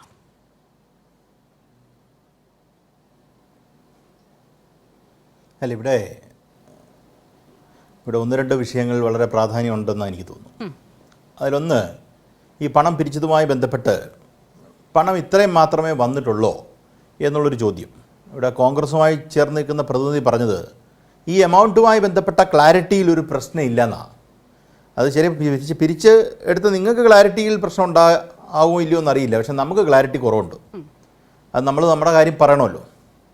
നമ്മളെ ബോധ്യപ്പെടുത്താൻ പറ്റില്ല എന്നാ പറയുന്നതെങ്കിൽ അങ്ങനെ പറഞ്ഞാൽ മതി. അത് നമുക്ക് കേൾക്കാൻ നമ്മൾ തയ്യാറാണ്. ഇവിടെ സംഭവിക്കുന്നത് എന്താണ്? കേരളത്തിൽ ഒരു ദുരന്തം സംഭവിച്ചിരിക്കുന്നു. സംഭവിക്കാൻ പാടില്ലാത്ത ഒരു ദുരന്തം സംഭവിച്ചിരിക്കുന്നു. ആ ദുരന്തം സംഭവിച്ചിരിക്കുമ്പം ഈ മാനവികത ഉയർന്നു നിൽക്കുന്ന മനുഷ്യർ സാധാരണഗതിയിൽ ഒരു വലിയ കോൺട്രിബ്യൂഷൻ ഇതുമായി ബന്ധപ്പെട്ട് നടത്തും. എല്ലായ്പ്പോഴും അങ്ങനെ തന്നെയാണ്. നമ്മൾ അത് കേരളത്തിൽ എന്ന് മാത്രമല്ല, മറ്റ് സംസ്ഥാനങ്ങളിലാണെങ്കിൽ പോലും മറ്റ് രാജ്യങ്ങളിലാണെങ്കിൽ പോലും നമ്മൾ ഇവിടുന്ന് കൊടുക്കാൻ ശ്രമിക്കാറുണ്ട്. അത് നമ്മുടെ മനുഷ്യ സഹജമായ ഒരു കാര്യമാണ്. പക്ഷേ മനുഷ്യൻ്റെ ഈ കൊടുക്കാനുള്ളൊരു പൊട്ടൻഷ്യലുണ്ടല്ലോ, അതിനെ ഞാൻ ഗിവിങ് പൊട്ടൻഷ്യൽ എന്ന് വിളിച്ചാൽ ആ പൊട്ടൻഷ്യലിനെ എക്സ്പ്ലോയിറ്റ് ചെയ്യുന്ന ആൾക്കാരുണ്ടോ എന്നുള്ളതാണ് ചോദ്യം. അപ്പോൾ നോക്കൂ, അസിത, ലാൽകുമാർ, ഇവിടെ ഇരിക്കുന്ന ഓരോരുത്തരും പണം കൊടുക്കാൻ തയ്യാറായി, അയ്യോ കൊടുക്കേണ്ട ഒരു സാഹചര്യം ഉണ്ടല്ലോ എന്ന് നമുക്ക് തന്നെ തോന്നുന്നത് ദുരന്ത നിമിഷങ്ങളിലാണ്. അതങ്ങനെയാണ് സാധാരണ സംഭവിക്കുക. അല്ല, നിങ്ങളുടെ മുന്നിലേക്ക് വേറൊരാൾ വരികയാണെങ്കിൽ ഇയാൾക്ക് അർഹതപ്പെട്ടതാണോ ഇല്ലയോ എന്നുള്ളൊരു ചോദ്യം നമ്മളോട് തന്നെ ചോദിക്കും. അതേ സ്ഥാനത്ത് ആ ആൾ നമ്മുടെ മുന്നിൽ വരാതെ ഇത് അർഹതയുള്ളൊരു വിഷയമാണ്, സംസ്ഥാനം ഒന്നിച്ച് രാജ്യം ഒന്നിച്ച് നിൽക്കേണ്ട ഒരു വിഷയമാണെന്ന് നമുക്ക് എല്ലാവർക്കും തോന്നുന്ന ഒരു അവസരമാണ് ഈ ദുരന്ത നിമിഷങ്ങൾ. ആ ദുരന്ത നിമിഷങ്ങളിൽ സാധാരണ സംഭവിക്കുക, ഈ കളിപ്പീരുകാർ ചിലപ്പോൾ ഇറങ്ങാൻ സാധ്യതയുണ്ട്. കളിപ്പീരുകാരുടെ പ്രശ്നം എന്താ? അവരെ സംബന്ധിച്ചിടത്തോളം ഇത് നല്ല പൊട്ടൻഷ്യലുള്ള ഏർപ്പാടാണ്, അതുകൊണ്ട് നമുക്ക് എന്നാൽ പരമാവധി പണം ഇതിനകത്തുനിന്ന് അടിച്ചു മാറ്റാൻ പറ്റുമോ എന്നുള്ളൊരു നോട്ടം. അങ്ങനെ നോക്കിക്കൊണ്ട് കൂടുതൽ പണം പിരിച്ച് നിങ്ങളുടെ കയ്യിൽ പോക്കറ്റിൽ വെച്ച് എന്നാൽ അക്കൗണ്ടിൽ വന്ന പൈസ കുറവാണോ എന്നുള്ള സിമ്പിളായിട്ടുള്ള ചോദ്യം മാത്രമേ ഇവിടെ ചോദിക്കുന്നുള്ളൂ. ഇത് കഴിഞ്ഞ ദിവസം ഇതുമായി ബന്ധപ്പെട്ട ഒരു വിഷയം എനിക്ക് കോംപ്ലിക്കേറ്റ് ചെയ്ത് പറയാൻ അറിയാൻ വയ്യാത്തതുകൊണ്ടാണ് ഞാനിങ്ങനെ പറയുന്നത്. കഴിഞ്ഞ ദിവസം ഈ വിഷയം തന്നെ ഇവിടെ ചർച്ച ചെയ്തു. അന്ന് താങ്കളല്ല മറ്റൊരാളാണ്, കോൺഗ്രസിൻ്റെ പ്രതിനിധി വന്ന മറ്റൊരാളായിരുന്നു. അന്ന് ഇവിടെ വന്നൊരു വിഷയമാണ് ഈ പറയുന്ന പൈസ കൊടുത്തവരുമായി ബന്ധപ്പെട്ട്. പൈസ കൊടുത്തവരെ കുറിച്ചൊന്നും ഇവർക്ക് കണക്കില്ലെന്നേ. ആദ്യം ഈ പറയുന്നതുമായി ബന്ധപ്പെട്ട് പരാതിക്കാരി ഒരു ലേഡിയായിരുന്നു. അവർ കൊടുത്തതുമായി ബന്ധപ്പെട്ട് ഒരു അക്കൗണ്ടിൽ കൊടുത്ത ആളല്ല. അപ്പോൾ അല്ലാതെ രസീത് കൊടുത്തിട്ടുണ്ടോ ഇല്ലയോ ഇതിനെക്കുറിച്ചൊന്നും ഒരു വിശദീകരണങ്ങളും പല ഘട്ടങ്ങളിലും വന്നിട്ടില്ല. ഇപ്പം നിങ്ങളിപ്പം യൂത്ത് കോൺഗ്രസിൻ്റെ സംസ്ഥാന അധ്യക്ഷൻ ഇതിനകത്തുനിന്ന് പൈസ എടുത്തുകൊണ്ട് പോയി എന്ന് ഒരു വാദം ഇല്ല. എന്തായാലും എനിക്കില്ല അങ്ങനൊരു വാദം. പക്ഷേ യൂത്ത് കോൺഗ്രസ് എന്ന സംഘടനയിൽ ഈ പറയുന്ന മണ്ഡലത്തിൽ ഉൾപ്പെടെയുള്ള ആൾക്കാർ പ്രവർത്തിക്കുന്നവർ ഇതിനകത്തുനിന്ന് കൂടുതൽ പിരിച്ച് പണം കയ്യിലാക്കിയിട്ടുണ്ടോ? കാര്യം സഹാനുഭൂതിയോടുകൂടി നിൽക്കുന്ന ഒരു ജനതയെ നിങ്ങൾ തന്നെ ചൂഷണം ചെയ്തിട്ടുണ്ടോ, നിങ്ങളുടെ സ്വാഭിത താല്പര്യങ്ങൾക്ക് ചൂഷണം ചെയ്തിട്ടുണ്ടോ എന്ന് സംശയിക്കുന്ന രീതിയിലാണ് കാര്യങ്ങൾ വരുന്നത്. അതുകൊണ്ടാണ് സഖാവ് സജീഷ് പറഞ്ഞ കണക്കിന് ഇവിടെ വലിയ പ്രാധാന്യം ഉണ്ടാകുന്നത്. സഖാവ് സജീഷ് പറഞ്ഞ എന്താണ്, ഈ പറയുന്ന ഒരു മണ്ഡലം, ഇവരുടെ യൂത്ത് കോൺഗ്രസിൻ്റെ മണ്ഡലം കമ്മിറ്റി എന്ന് വിളിക്കുന്ന ഒരു മണ്ഡലം കമ്മിറ്റിക്കകത്തുനിന്ന് വാർഡിൽ നിന്ന്, കേരളത്തിലെ ഒരു വാർഡിൽ നിന്ന് 400 രൂപ മാത്രമേ ഇവർക്ക് കിട്ടുന്നുള്ളൂ അല്ലേ? നിങ്ങൾ വാർഡിൽ എത്ര പേരുണ്ട്? നിങ്ങളുടെ എന്നെ കേൾക്കുന്നവരാലോചിച്ചാൽ മതി. നിങ്ങളുടെ പരിസരത്ത് മൊത്തം എത്ര വീടുണ്ട്? നിങ്ങളൊരു 50 രൂപ കൊടുത്തു കഴിഞ്ഞാൽ തന്നെ എത്ര രൂപയായി? അപ്പോൾ അവിടെയാണ് അവിടെ പറ്റീര് എന്ന് പറയുന്നൊരു കാര്യം നടക്കുന്നത്. അവിടെ പറ്റീരുണ്ട് എന്ന് പ്രഥമ ദൃഷ്ടിയ നമ്മൾ അനുമാനിച്ചാൽ അത് തെറ്റല്ല. ഇങ്ങനെ ഈ അനുമാനത്തെ നിങ്ങൾക്ക് റിബട്ട് ചെയ്യാനുള്ള എവിഡൻസ് നിങ്ങൾക്കുണ്ടോ? ഇത് നോക്കൂ, യൂത്ത് കോൺഗ്രസിന്റെ ആഭ്യന്തര കാര്യമാണ് എന്ന് യൂത്ത് കോൺഗ്രസ് പറയുന്നിടത്താണ് അവിടുത്തെ പ്രശ്നം. എന്നെ കേൾക്കുന്നവരാലോചിക്കുന്ന വിഷയം ഇതെങ്ങനെ യൂത്ത് കോൺഗ്രസിന്റെ ആഭ്യന്തര കാര്യമാവും? അല്ലേ, അത് ശങ്കരാടി കാണിച്ചേരാം, അത് പോട്ടെ. ഞാൻ നോക്കൂ, ഇവിടുത്തെ പ്രശ്നം നിങ്ങളുടെ കയ്യിൽ പണമുണ്ട്, നിങ്ങൾക്ക് പണം കിട്ടി, നിങ്ങൾക്കൊരു പ്ലാനും പദ്ധതിയും വരുന്നു. എന്താണ് ഈ പറയുന്ന വയനാട്ടിലെ ജനങ്ങൾക്ക് സഹായം ചെയ്യുക. അതൊരു നല്ല ഗുഡ് ഇൻറ്റൻഷനാണ്. ആ ഗുഡ് ഇൻറ്റൻഷനോട് കൂടി പ്രവർത്തിക്കുമ്പോഴും 88 ലക്ഷം രൂപ നിങ്ങൾക്ക് കിട്ടി എന്ന് നിങ്ങൾ പറയുന്നുണ്ട്. 88 ലക്ഷം രൂപ പിരിക്കാനുള്ള ഒരു ജില്ലാ അടിസ്ഥാനത്തിൽ ഇവർ പറയുകയാണെങ്കിൽ ഒരു 6 ലക്ഷം രൂപയ്ക്കൊക്കെ വരുന്നുള്ളന്നേ. അത്രയും പിരിക്കാനുള്ള ശക്തിയെ യൂത്ത് കോൺഗ്രസിനുള്ളൂ. അങ്ങനെ അടുത്ത ചോദ്യമുണ്ട്, ഈ പറയുന്ന പൈസ പിരിച്ച് ഇത് പോക്കറ്റ് വെച്ചിട്ട് നാളുകൾ എത്രയായി? ഇപ്പം ഈ പറയുന്ന ദുരന്തം കഴിഞ്ഞ് എത്ര നാൾ കഴിഞ്ഞാണ് ഈ പണം വന്നിരിക്കുന്നത്? ഈ 11 കമ്മിറ്റികൾക്കെതിരെ, ഇവർ പറയുന്ന മണ്ഡലം കമ്മിറ്റികൾക്കെതിരെയുള്ള ആക്ഷൻ വരുന്നത് ഇപ്പോഴല്ലേ? ഇത്രയും നാൾ ഇവർക്ക് അറിയത്തില്ലായിരുന്നോ യഥാർത്ഥത്തിൽ ഇത് പണം കുറവാണ് വന്നതെന്ന്? ചുരുക്കത്തിൽ പറഞ്ഞാൽ ഇത് കേരളത്തിലൊരു ചർച്ചാ വിഷയമായി എന്നും ആ ചർച്ചാ വിഷയമായി ചോദ്യങ്ങളായി പ്രശ്നങ്ങളായി. അപ്പോൾ ഇതിനകത്ത് ചോദ്യം ചോദിക്കാൻ സാധ്യതയുള്ളൂ. ഇപ്പോൾ പറഞ്ഞാൽ താങ്കൾ സൂചിപ്പിച്ച പോലെ കാട്ടാക്കട മണ്ഡലത്തെക്കുറിച്ച് പറഞ്ഞല്ലോ. ആ കാട്ടാക്കടയിൽ നിന്ന് വരുന്ന ചോദ്യത്തിന് പിരിച്ചത് കുറവാണ് എന്ന് പറഞ്ഞ് അങ്ങൊരു ബോംബിങ് നടത്തിയാൽ മതി. അപ്പം തന്നെ ആ നടപടി എടുക്കപ്പെട്ട ആൾക്കാരായി മാറും. കാര്യം അവിടെ തന്നെ പരാതിയുണ്ട്. എന്ത്? പണം പിരിച്ച് പുട്ടടിച്ചിട്ടുണ്ടോ? ബിരിയാണി നിങ്ങൾ തന്നെയാണോ തിന്നത്? പിന്നെ അടുത്തൊരു വിഷയം നോക്കൂ, ഇവിടെ ഞാൻ നേരത്തെ തന്നെ കഴിഞ്ഞ ചർച്ചകളിൽ സൂചിപ്പിച്ചൊരു കാര്യമാണ്, പണം കൊടുക്കുന്നത് യൂത്ത് കോൺഗ്രസ് മാത്രമൊന്നുമല്ല. നോക്കൂ, ഏത് പ്രശ്നം ഉണ്ടായാലും, നമ്മുടെ അപ്പുറത്ത് ഒരാൾക്കൊരു പ്രശ്നം ഉണ്ടായി, രാഷ്ട്രീയമൊന്നും അല്ല ഇവിടുത്തെ പ്രശ്നം. നമ്മൾ പറഞ്ഞല്ലോ ഏറ്റവും കൂടുതൽ കോൺഗ്രസ്സുകാരും CPM-കാരും എതിർക്കുന്നത് ആരെയാണ്? വേണമെങ്കിൽ RSS എന്ന് വേണമെങ്കിൽ പറയാം. ഒരു RSS-കാരന് ഒരു ആവശ്യം വന്നാൽ ഈ സംസ്ഥാനം ഒരുമിച്ച് നിൽക്കത്തില്ലേ? ഞാൻ ഉറപ്പിച്ചു പറയുന്ന, അപ്പം നമ്മൾ ആ രാഷ്ട്രീയം മാറ്റിവെച്ച് അയാളെ സഹായിക്കാൻ നോക്കും. അവിടെ രാഷ്ട്രീയം ഒരല്പം മാറ്റിവെച്ചാണ് നമ്മൾ ചിന്തിക്കുന്നത്. ഒരാൾ പിരിവിന് വന്നാൽ ഉറപ്പായിട്ടും കൊടുക്കും. അതങ്ങനെ നമ്മുടെ രീതി അതാണ്. അതൊക്കെ പാർട്ടി മാറ്റി വെച്ചിട്ടാണ് കാര്യങ്ങൾ ചെയ്യുന്നത്. അതിനും ഇത്രയും പൊട്ടൻഷ്യലുള്ള ഒരു പോയിന്റിൽ നിങ്ങൾ പറഞ്ഞതുമായി ബന്ധപ്പെട്ട ഒരു പ്രശ്നം, ആ പ്രശ്നം വലിയ രീതിയിൽ അവതരിപ്പിക്കപ്പെട്ടതിന് പ്രോപ്പറായി ആൻസർ കിട്ടിയിട്ടുണ്ടോ എന്നുള്ളതാണ് ചോദ്യം. ഇവിടെ ഒരു കാര്യം കൂടെ പറഞ്ഞ് ഞാൻ ആദ്യത്തെ സ്ട്രെച്ച് അവസാനിപ്പിക്കാം. ഇവിടെ കോൺഗ്രസിൻ്റെ പ്രതിനിധി പറഞ്ഞൊരു വിഷയം, അദ്ദേഹം പറഞ്ഞെന്താ, രാഹുൽ മാങ്കൂട്ടം എന്ന് പറയുന്ന വ്യക്തിക്ക് അദ്ദേഹത്തിൻ്റെ പൊളിറ്റിക്കൽ പൊട്ടൻഷ്യൽ, ആ പൊട്ടൻഷ്യലിനെയാണ് ഞങ്ങൾ ഭയപ്പെടുന്നതെന്നാണ് പറയുന്നത്. നോക്കൂ, രാഹുൽ മാങ്കൂട്ടമായിട്ട് വ്യക്തിപരമായിട്ട് ഒരു പ്രശ്നവും ഇടില്ല. വ്യക്തിപരമായിട്ട് അദ്ദേഹം സുഹൃത്താണ്. അതല്ല പ്രശ്നം. രാഹുൽ മാങ്കൂട്ടം എന്ന രാഷ്ട്രീയക്കാരൻ പറയുന്നതാണ് പ്രശ്നം. അതിന് ഒരു സംശയവുമില്ല, അതിനകത്തൊരു പ്രശ്നമുണ്ട്. അദ്ദേഹത്തിൻ്റെ വിശദീകരണം ശരിയല്ലാതായി വരുന്നു എന്നുള്ളത് ശരിയല്ലാതായി തന്നെയാണ് വരുന്നത്. ഇവിടെ അദ്ദേഹം പറഞ്ഞ എന്താ, അദ്ദേഹത്തിൻ്റെ പൊളിറ്റിക്കൽ പൊട്ടൻഷ്യൽ വളരെ ഹൈ ആണ്. എന്താണ് പൊളിറ്റിക്കൽ പൊട്ടൻഷ്യൽ ഒരാളുടെ? നോക്കൂ, കേരളത്തിലൊരു സംഘടനയെ ചലിപ്പിച്ച് ആ സംഘടനയെ ഒരു സ്ട്രൈക്ക് ചെയ്യാനുള്ള പൊട്ടൻഷ്യലുണ്ടോ, അല്ലെങ്കിൽ ഈ പറയുന്ന ഓരോ കാര്യത്തിനും പിരിക്കാനുള്ള പൊട്ടൻഷ്യലുണ്ടോ, ഈ പറയുന്ന കാര്യത്തിന് ഇടപെടാനുള്ള പൊട്ടൻഷ്യലുണ്ടോ, സാധാരണ ആൾക്കാരുടെ പ്രശ്നങ്ങളിൽ ഇടപെടാനുള്ള പൊട്ടൻഷ്യലുണ്ടോ എന്നൊക്കെയാണ് ഒരു യുവജന സംഘടനയുമായി ബന്ധപ്പെട്ട് നമുക്ക് പറയാൻ കഴിയുക. സംസ്ഥാനം ഇവരുടെ കണക്ക് പ്രകാരമാണെങ്കിൽ സംസ്ഥാനത്ത് മൊത്തം ഇറങ്ങി ഇവർ ഓടി ഓടി ഓടി നടന്ന് പിരിച്ചിട്ട് 88 ലക്ഷം രൂപ ഇവർക്ക് കിട്ടിയുള്ളൂ. അങ്ങനെയാണെങ്കിൽ ഇവർക്ക് ഒരു കാര്യം നടത്തിയെടുക്കാൻ ഇവർക്ക് എന്താ പൊട്ടൻഷ്യൽ? ഒരു സമരം നടത്താൻ ഇവർക്ക് എന്താ പൊട്ടൻഷ്യൽ? സൈബർ മാത്രമേ കാണത്തുള്ളൂ എന്ന് പറയുന്നത് നമ്മളല്ല, പി ജെ കുര്യനാണ്. പി ജെ കുര്യൻ യൂത്ത് കോൺഗ്രസിനെ കുറിച്ചും KSUവിനെ കുറിച്ചും അവർക്ക് രാഷ്ട്രീയമായി പ്രശ്നങ്ങളുണ്ട്, ഇവർക്ക് ശക്തിയില്ല എന്ന് പറയുന്നിടത്ത് ആ വാദത്തിന് നമ്മുടെ വാദത്തിന് പ്രസക്തി വന്നില്ലേ? പിന്നെ ഇവർക്ക് എന്താ ഇദ്ദേഹത്തിനെ അപ്പം രാഹുൽ മാങ്കൂട്ടത്തിനെ ഏത് തരത്തിലാണ് പേടിക്കേണ്ടത്? രാഹുൽ മാങ്കൂട്ടത്തിനെ പി ജെ കുര്യൻ പേടിക്കുന്നില്ല, അല്ലെങ്കിൽ പി ജെ കുര്യന് പോലും റെസ്പെക്ട് ഇല്ലാത്തൊരു പൊസിഷനിലാണ് രാഹുൽ മാങ്കൂട്ടം നിൽക്കുന്നത്. അങ്ങനെ നിൽക്കുമ്പം പി ജെ കുര്യൻ പറയുന്നത് രാഹുൽ മാങ്കൂട്ടം അധ്യക്ഷനായിരിക്കുന്ന സംഘടനയ്ക്ക് ശക്തിയില്ലെന്നാ. ആ ശക്തിയില്ലാത്ത സംഘടന ഇപ്പുറത്തിരിക്കുന്നവരെന്തിനാ പേടിക്കുന്നത്? അതൊന്നും അല്ല ഇവിടുത്തെ വിഷയം. എന്നെ കേൾക്കുന്നവരത് വീണ്ടും ആലോചിക്കേണ്ട വിഷയമാണ്. ഇത് നമ്മൾ ഈ പറയുന്ന രാഷ്ട്രീയ അവസരത്തെ, അല്ലെങ്കിൽ ഈ പറയുന്ന സാമൂഹ്യമായി നടന്ന അല്ലെങ്കിൽ ഒരു ഡിസാസ്റ്റർ നടന്നതിനെ ഒരു രാഷ്ട്രീയ അവസരമാക്കി മാറ്റി പണം തട്ടിയെടുത്തിട്ടുണ്ടോ? അങ്ങനെ എടുത്തിട്ടുള്ളവരുണ്ടെങ്കിൽ അതിനെ ചോദ്യം ചെയ്ത് ജനങ്ങളുടെ മുന്നിലേക്ക് കൊണ്ടുവന്ന് ആ സംഘടനയ്ക്കകത്ത് നടപടിയെടുക്കേണ്ട ആൾ രാഹുൽ മാങ്കൂട്ടമാണ്. അതിലെന്തുകൊണ്ട് അദ്ദേഹം ഒഴിഞ്ഞു മാറുന്നു? എന്തുകൊണ്ട് കണക്കുകൾ ബോധ്യപ്പെടുത്തുന്നില്ല? 88 ലക്ഷം മാത്രമേ മേടിച്ചിട്ടുള്ളൂ. ഒരു കാര്യം കൂടെ ഉണ്ട്, പ്രസക്തമായ ഒരു കാര്യം കൂടെ നോക്കൂ. ഏതേലും വശാൽ നമുക്ക് പൈസയുടെ ഡെഫിഷ്യൻസി വന്നു കഴിഞ്ഞാൽ നമുക്ക് പിന്നെ പിരിക്കാം. അസിത് ആലോചിക്കേണ്ട ഒരു വിഷയമാണ്. ഇതുകൂടെ പറഞ്ഞാൽ ഞാൻ അവസാനിപ്പിക്കത്തുള്ളൂ. ഒരു ദുരന്തം ഉണ്ടായി. നോക്കൂ, അന്ന് നിങ്ങൾ കൊടുക്കാൻ ഉന്നി വെച്ചിരിക്കുന്ന പൈസ എത്രയാണ് നിങ്ങൾ കൊടുക്കാൻ തയ്യാറായിരിക്കുന്ന പൈസ, അത് ഇന്ന് വന്നാൽ കിട്ടുമോ?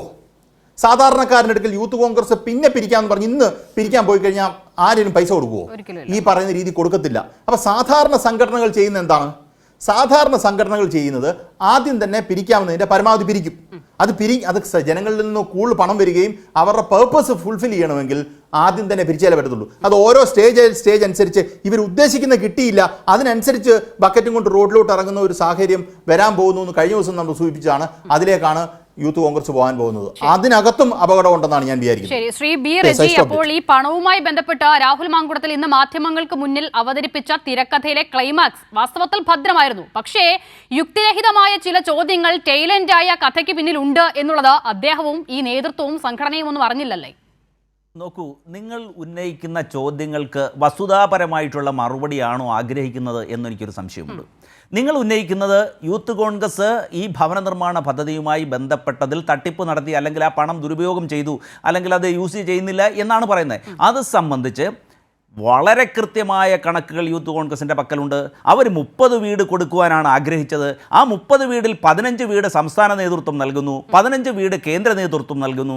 അത് സംബന്ധിച്ച തറക്കല്ല് ഇടുന്ന ചടങ്ങ് സമീപഭാവിയിൽ തന്നെ, മിക്കവാറും എനിക്ക് തോന്നുന്നു ഈ മാസം തന്നെ ഉണ്ടാകുമെന്നാണ് ഞാൻ മനസ്സിലാക്കുന്നത്. അത് സംബന്ധിച്ചുള്ള ബാങ്ക് രേഖകൾ പൊതുസേന സമക്ഷം അവർ വിശദീകരിച്ചിട്ടുണ്ട്.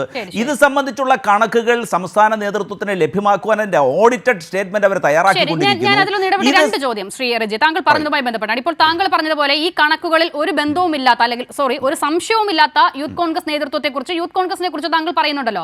അപ്പോൾ ഈ കാട്ടാക്കടയിൽ പരാതി കൊടുത്ത യൂത്ത് കോൺഗ്രസ് വേറെ യൂത്ത് കോൺഗ്രസ് ആണോ? അത് ചിലപ്പോൾ ഡിവൈഎഫോടൊപ്പം നിൽക്കുന്നതായിരിക്കും അല്ലേ? അപ്പോൾ അതൊരു സംശയം. അതോടൊപ്പം 2, ഈ മാസം തന്നെ വീടിന്റെ പണി തുടങ്ങണമെങ്കിൽ ഇത് അന്തരീക്ഷത്തിൽ പണിയാൻ പറ്റില്ലല്ലോ ശ്രീ റജി, ഭൂമിയൊക്കെ വാങ്ങണ്ടേ? അപ്പോൾ അതൊക്കെ നടന്നിട്ടുണ്ടോ? നോക്കൂ, ഞാൻ ഒരു കാര്യം ചോദിക്കട്ടെ, അതിന് കൃത്യമായ മറുപടി തരുമോ? 100 വീട് KPCC നേതൃത്വം അവിടെ വയനാട് സ്ഥാപിച്ച് നൽകും എന്ന് വാഗ്ദാനം നൽകിയിട്ടുണ്ട്. അത് സംബന്ധിച്ച് നാളിതുവരെ സംസ്ഥാനം ഈ ഭവനം നിർമ്മിക്കാനായി സ്ഥലം അലോട്ട് ചെയ്തിട്ടുണ്ടോ? കർണാടക സർക്കാർ നൽകാമെന്ന് പറഞ്ഞ 100 കോടി രൂപയ്ക്ക് തുടർ നടപടി ശ്രീറജി, ഒരു സംഘടന നിർമ്മിച്ചു നൽകാൻ പോകുന്ന വീട്, അതിന് ഈ സംസ്ഥാനം എന്നല്ല ഏതെങ്കിലും ഒരു സംസ്ഥാന സർക്കാരാണോ സ്ഥലം നൽകേണ്ടത്? അവർ ആദ്യം പറയുന്നത് കേട്ടു ഈ ടൗൺഷിപ്പിലാണ് അവർ ഉദ്ദേശിച്ചതെന്ന്. പക്ഷേ ആ ടൗൺഷിപ്പിൽ അതിനുള്ള സാധ്യതയേ ഇല്ല എന്നുള്ളത് ഇതുമായി ബന്ധപ്പെട്ടൊരു കമ്മിറ്റി, ആ കമ്മിറ്റിയിൽ പ്രതിപക്ഷ നേതാവും അംഗമാണ്, അദ്ദേഹത്തിന് തന്നെ അറിയാവുന്നതാണ്. അപ്പോൾ ഒരു സർക്കാരാണോ ഒരു സംഘടനയ്ക്ക് വീട് വെച്ചു കൊടുക്കാൻ ഭൂമി നൽകേണ്ടത്? ന്യായമായ ചോദ്യമല്ലേ അത്? സംസ്ഥാന സർക്കാരിനോട് അത് സംബന്ധിച്ച് സ്ഥലം അനുവദിക്കണം എന്നാവശ്യപ്പെട്ട് കത്ത് കൊടുത്തിട്ടുണ്ട്. അത് സംബന്ധിച്ച് അങ്ങനെയാണ് ഗവൺമെന്റിന്റെ തീരുമാനമെങ്കിൽ ആ വിവരം എന്തുകൊണ്ട് സംഘടനയെ അറിയിക്കുന്നില്ല? വ്യക്തത വരുത്താം. ശ്രീ എസ് കെ സജീഷ്, കത്ത് കൊടുത്തിട്ടുണ്ടോ സർക്കാരിന്?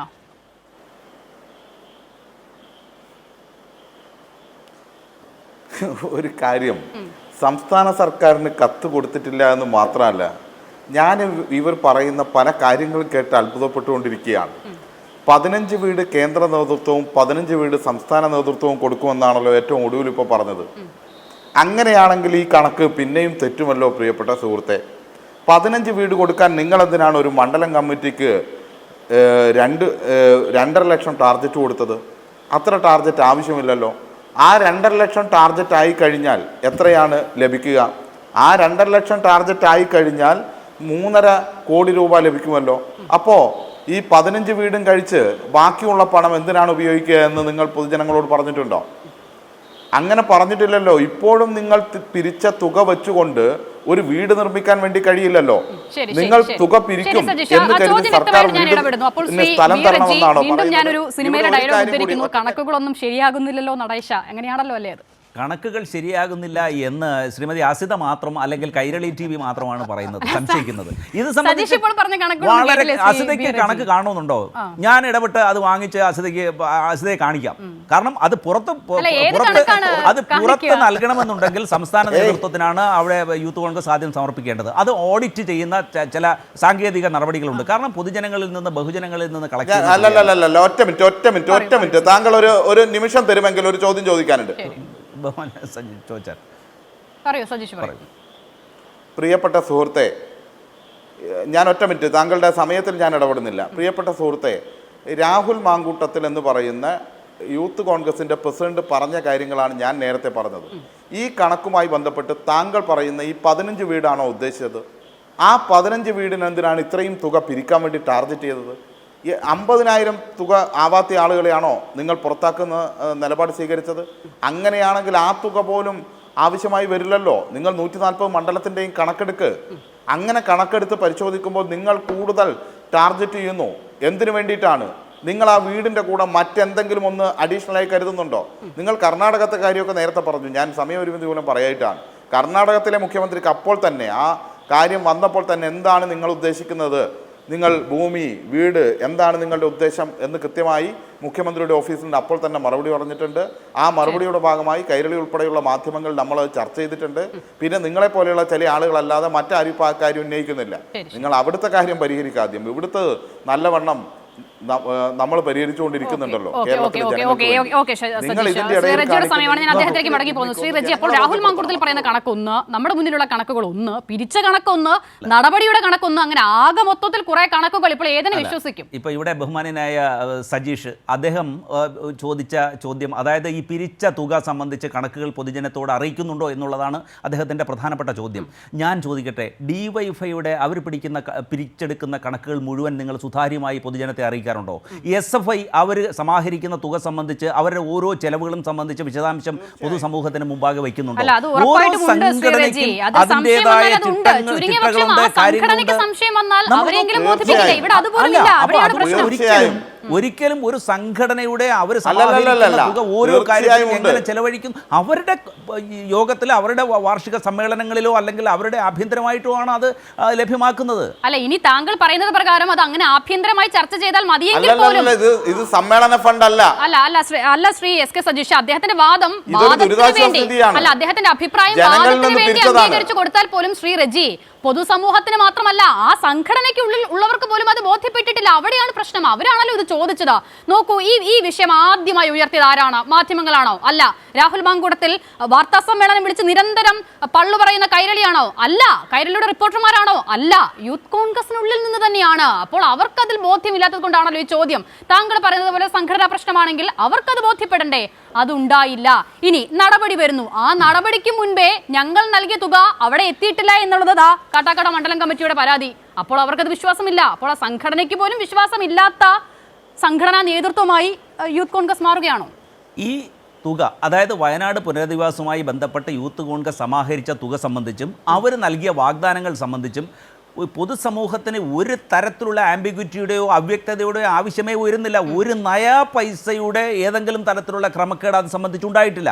ആരുടെ മുമ്പിലും കണക്ക് ലഭ്യമാക്കുവാൻ അവർ തയ്യാറാണ്. അത് സംബന്ധിച്ച ബാങ്ക് രേഖകൾ പുറത്ത് സമർപ്പിച്ചിട്ടുണ്ടെന്നാണ് ഞാൻ മനസ്സിലാക്കുന്നത്. ഇത് ഈ കൈരളിയെ സംബന്ധിച്ച് അല്ലെങ്കിൽ ഇടതുപക്ഷ പ്രസ്ഥാനങ്ങളെ സംബന്ധിച്ച് അവർക്ക് ഇത് സംബന്ധിച്ച് ഇമ്മീഡിയറ്റ് ആയിട്ട് ഒരു റിസൾട്ട് അല്ല അവർ ആഗ്രഹിക്കുന്നത്. മറിച്ച് യൂത്ത് കോൺഗ്രസ് എന്ന് പറയുന്ന ഒരു പ്രസ്ഥാനത്തെ മുൾമുനയിൽ നിർത്തുക, വിമർശനങ്ങൾ ഏൽക്കുവാൻ വേണ്ടി അവരെ എതിർഭാഗത്ത് നിർത്തുക നടത്തുക എന്നുള്ളതാണ്. അപ്പോൾ ഞാനൊരു ചെറിയൊരു സംശയം ബഹുമാന്യനായ സജീഷ് എസ് കെ സജീഷ് അദ്ദേഹത്തോട് ചോദിക്കട്ടെ. 2018 മഹാപ്രളയം വന്നപ്പോൾ ഇവിടെ റീബിൽഡ് കേരള എന്ന് പറയുന്നൊരു പ്രോജക്റ്റ് ഏതാണ്ട് 8727 കോടി എന്നാണ് എൻ്റെ ഓർമ്മ. അത് നടപ്പാക്കി 7 വർഷമായിട്ട് ആ പ്രോജക്റ്റിൻ്റെ എത്ര പെർസെൻറ്റേജ് നമ്മുടെ സംസ്ഥാനത്ത് ഇംപ്ലിമെൻറ്റ് ചെയ്യാൻ കഴിഞ്ഞു, എന്തുമാത്രം പ്രോഗ്രസ് അതിനുണ്ടായി, ഇതുവരെയെങ്കിലും ആ റീബിൽഡ് കേരള കംപ്ലീറ്റ് ചെയ്യാൻ സാധിച്ചിട്ടുണ്ടോ എന്ന് നമ്മളൊന്ന് വിലയിരുത്തണം. നമ്മളൊരു വിമർശനം ഉന്നയിക്കുമ്പോൾ സജീഷ് ആ കണക്ക് പറയുമെന്ന് ഞാൻ കരുതുന്നു. ശ്രീ റജി ആവർത്തിച്ച് ചോദിക്കുന്നത് ഈ യൂത്ത് കോൺഗ്രസിനെ ഇങ്ങനെ നമ്മൾ ടാർഗറ്റ് ചെയ്യുകയാണോ എന്നുള്ളതാണ്. എന്തിനാണ് ശ്രീ റജി യൂത്ത് കോൺഗ്രസിനെ നമ്മളിങ്ങനെ ലക്ഷ്യം വെക്കുന്നത്? യൂത്ത് കോൺഗ്രസിന്റെ അവസ്ഥ എന്താണ് എന്നുള്ളത് ഇപ്പോൾ ഏറ്റവും മനോഹരമായത് പി ജെ കുര്യൻ തന്നെ പറഞ്ഞിരിക്കുന്നു. വേണമെങ്കിൽ അദ്ദേഹത്തിന്റെ വാക്കുകളൊന്ന് കേൾക്കാം. ഞാൻ താങ്കൾ അത് ആവർത്തിച്ച് പറഞ്ഞതുകൊണ്ടാണ് അതിലേക്ക് പോകേണ്ടി വരുന്നത്. അദ്ദേഹത്തിന്റെ വാക്കുകളിലേക്ക്. എനിക്ക് യൂത്ത് കോൺഗ്രസിന്റെ സംസ്ഥാന പ്രസിഡന്റ് ഇവിടെ ഉണ്ട്, KSUവിൻ്റെ പ്രസിഡന്റ്, ജില്ലാ പ്രസിഡന്റ്, യൂത്ത് കോൺഗ്രസിന്റെ ജില്ലാ പ്രസിഡന്റ് ഉണ്ട്. അദ്ദേഹത്തെ വല്ലപ്പോഴൊക്കെ ടി വിയിലൊക്കെ കാണും. എന്തുകൊണ്ട് ഓരോ മണ്ഡലത്തിലും പോയി ചെറുപ്പക്കാരെ വിളിച്ചു കൂട്ടുന്നില്ല? എന്തുകൊണ്ട് ചെയ്യുന്നില്ല? ഓരോ മണ്ഡലത്തിലും പോയി, അല്ലെങ്കിൽ മണ്ഡലത്തിൽ ചെന്നാൽ യൂത്ത് കോൺഗ്രസ്സുകാർ തന്നെ ചെറുപ്പക്കാർ എന്നാൽ ഒരു മണ്ഡലത്തിൽ 25 ചെറുപ്പക്കാരെ ഉണ്ടാക്കാൻ കഴിഞ്ഞില്ലെങ്കിൽ ഞാനൊരു കാര്യം പറയാം. ഈ ക്യാമ്പയിനൊക്കെ അപ്പുറത്ത് മാർക്സിസ്റ്റ് പാർട്ടി നമ്മൾ ഉദ്ദേശിക്കുക എന്തെല്ലാം എതിർപ്രചരണം ഉണ്ടെങ്കിലും അവരുടെ സംഘടന എത്ര ശക്തമാണ്. ഇന്നലെ SFIയുടെ സമരം നിങ്ങൾ കണ്ടില്ലേ? യൂണിവേഴ്സിറ്റി ചെന്ന് അതാ അഗ്രസീവായ യൂത്തിനെ അവരവരുടെ കൂടെ നിർത്തുന്നു. നമുക്ക് അഗ്രസീവ് ഒന്നും വേണ്ട. ഒരു മണ്ഡലത്തിൽ 25 പേരെ കൊണ്ടുവരും. ഒരു കാര്യം കൂടി ഞാൻ പറഞ്ഞുതരാം. ഞാൻ ആളുകളെ എണ്ണി 75 പേരുണ്ടായിരുന്ന കീഴായ്പൂരാണ്ട നമ്മുടെ AD ജോണിൻ്റെ അടുത്തുള്ള ആ മണ്ഡലത്തിലാണ് 75 അല്ലേ, 75 പേരുണ്ടായിരുന്ന അവിടെ ചെന്ന് ഞാൻ എണ്ണിയപ്പോൾ 5 ചെറുപ്പക്കാരില്ല. 40 വയസ്സിൽ കുറവുള്ള 5 പേരില്ല.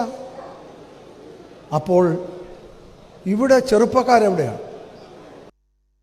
ശ്രീ ബി റജി, എന്തായാലും രാഹുൽ മാങ്കൂട്ടത്തിൽ കൈരളിക്കെതിരെ കേസ് കൊടുക്കാൻ പോവുകയാണ്. കൂട്ടത്തില പി ജെ കുര്യനോടൊപ്പം അതിൽ കൂടെ ചേർത്താൽ എളുപ്പമാകും കുറച്ചുകൂടി കാര്യങ്ങൾ. അപ്പോൾ നാളെ ഇപ്പോൾ രാഹുൽ മാങ്കൂട്ടത്തിൽ ഒന്ന് പറയുമായിരിക്കും പി ജെ കുര്യനെ കൊണ്ടും കൈരളി പറയിച്ചതാണെന്ന്. പക്ഷേ ഇതിൽ കഷ്ടം ആ മനുഷ്യനെതിരെ വലിയ സൈബർ അറ്റാക്ക് നടക്കുകയാണ്. എനിക്കറിയില്ല ആ മനുഷ്യൻ ഈ സൈബർ അറ്റാക്കിൻ്റെ ഒക്കെ അതൊക്കെ എന്താണെന്ന് മനസ്സിലാക്കാനുള്ള അവസ്ഥയുണ്ടോ ഇപ്പോൾ എന്നതുപോലും അറിയില്ല. സ്വന്തം കൂടെ നിൽക്കുന്ന ആളുകളിൽ നിന്നുമാണ് ഇത് ഉണ്ടാകുന്നത് എന്നുള്ളതാണ്. അപ്പോൾ ഇതാണ് യൂത്ത് കോൺഗ്രസ്. അതാണ് പറയാൻ ശ്രമിച്ചത്. താങ്കൾ പറഞ്ഞ കേരളമൊക്കെ പേടിക്കുന്ന സംഘടന. നോക്കൂ, ഇതിനെ ഒരു സ്നേഹപൂർവ്വമായ ശാസനയായിട്ട് കരുതിയാൽ പോരെ. നോക്കൂ, ഇടതുപക്ഷത്തെ സംബന്ധിച്ച് CPM-നെ സംബന്ധിച്ച് അവരുടെ സംസ്ഥാന സമ്മേളനങ്ങളിലും ജില്ലാ സമ്മേളനങ്ങളിലും ഒക്കെ എന്തുമാത്രം വിമർശനങ്ങൾ ആന്തരികമായിട്ട് ഇന്റേണൽ ആയിട്ടുള്ള സ്നേഹപൂർവ്വമായ വിമർശനത്തിൽ താങ്കൾ മുൻപ് വിമർശിച്ച DYFI കുറിച്ചും SFI കുറിച്ചും ഒക്കെ ചിലത് പറയുന്നുണ്ടായിരുന്നു. അത് കേട്ടിരുന്നു? അല്ല, ഇതൊക്കെ അവരുടെ ഇന്റേണൽ മെക്കാനിസത്തിൻ്റെ ഭാഗമായിട്ട് വരുന്നതല്ലേ. ഞാൻ ചോദിക്കട്ടെ, ഞാൻ CPM-ൻ്റെ സംസ്ഥാന സമ്മേളനത്തിൽ ഈ കഴിഞ്ഞു പോയ സമ്മേളനത്തിൽ ഏതെല്ലാം ജില്ലകളിൽ ഈവൻ തിരുവനന്തപുരം ജില്ലയിൽ പോലും അവരുടെ സ്വയം വിമർശനങ്ങളുണ്ടായി, ശാസനകളുണ്ടായി. അത് സംഘടനയെ നേർവഴിയിലേക്ക് നയിക്കുന്നതിനും അതിൻ്റെ വിപ്ലവവീര്യം കുറച്ചുകൂടി ആ വിപ്ലവവീര്യം കുത്തി നിറയ്ക്കാനല്ല, ആവേശം വർദ്ധിപ്പിക്കുവാൻ വേണ്ടി ചെയ്യുന്ന ശാസനകൾ സ്നേഹത്തിൻ്റെ ഭാഷയിലുള്ളതാണ്. അതിനെയൊക്കെ ഉയർത്തിക്കൊണ്ടുവന്ന് ഒരു വലിയ വിമർശനമായി യൂത്ത് കോൺഗ്രസ് അത് ഇന്ന് സമരമുഖത്ത് നിൽക്കുന്ന ഒരു പ്രധാനപ്പെട്ട ഒരു പ്രസ്ഥാനമാണ്. ശരി ഞാനൊന്ന് ഇടപെടുന്നു. ശ്രീ എൽ ലാൽകുമാർ, അപ്പോൾ സ്നേഹപൂർവ്വം ഉപദേശം കൊടുത്ത മനുഷ്യനെ ഒരാൾ ഫേസ്ബുക്കിൽ പറയുന്നത് പീഡനക്കേസിലെ പ്രതികളല്ല യൂത്ത് കോൺഗ്രസ് എന്നുള്ളതാണ്. അപ്പോൾ ആ പീഡനക്കേസിലെ പ്രതി എന്നുള്ളത് ആരെയാണ് ഉദ്ദേശിച്ചതെന്നുള്ളത് എനിക്കറിയില്ല, അത് അവർക്കേ അറിയുള്ളൂ. സ്നേഹപൂർവ്വമായ ഉപദേശത്തിന്റെ മറുപടിയാണ്.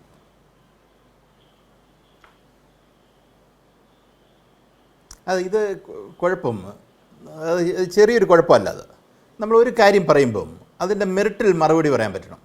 അതിന് വേറൊരാളെ പേഴ്സണൽ അലിഗേഷൻസ് നടത്തിയിട്ട് കാര്യമില്ല.